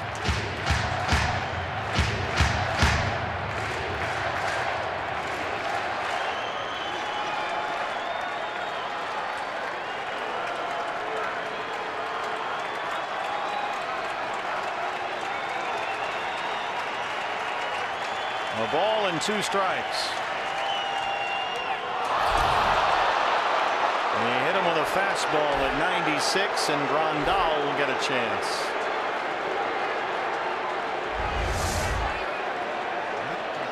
That was the slider on the pitch before that just drifted off that outside corner. And once again, Rodney just overthrowing his fastball, really trying to hump it up tonight, and he's losing all command of it. And now he's got to deal with Grandal, who has singled in his previous 3 at bats. He's 3 for 4 tonight. And remember, he is a switch hitter. All his power comes as a left-hand batter. 16 of his 18 homers hitting left-handed. Taylor is the tying run at second. Turner is the go-ahead run at first with 2 outs.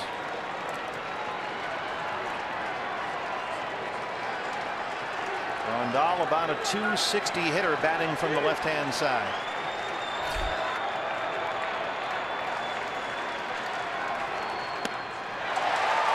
Now the first pitch changeup, 0-1.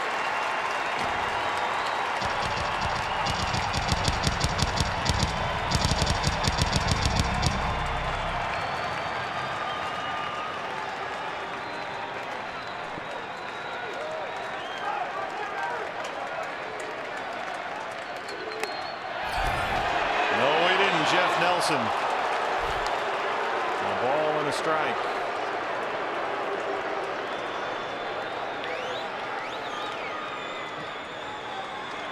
Got to be careful with Yasmani Grandal. He's homered in 4 of his last 10 games. 2 on and 2 out. Here's the 1-1. Missed with that changeup. 2 balls and a strike. Iannetta wants to get together again.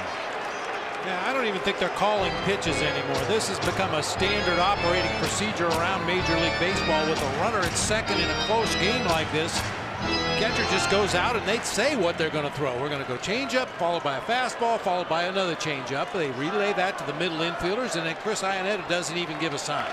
Because Rodney only throws 2 pitches, it makes this situation very complicated for the Diamondbacks, because the Dodgers, frankly, are really good at signaling in the pitches from second base. And you've only got 2 to choose from. Fastball missed, and he's behind 3-1. Puig is on deck.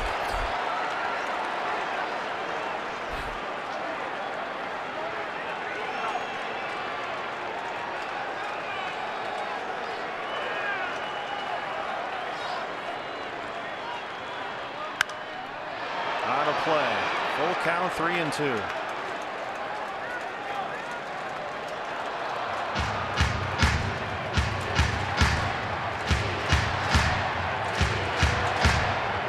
Pitch number 30 coming up.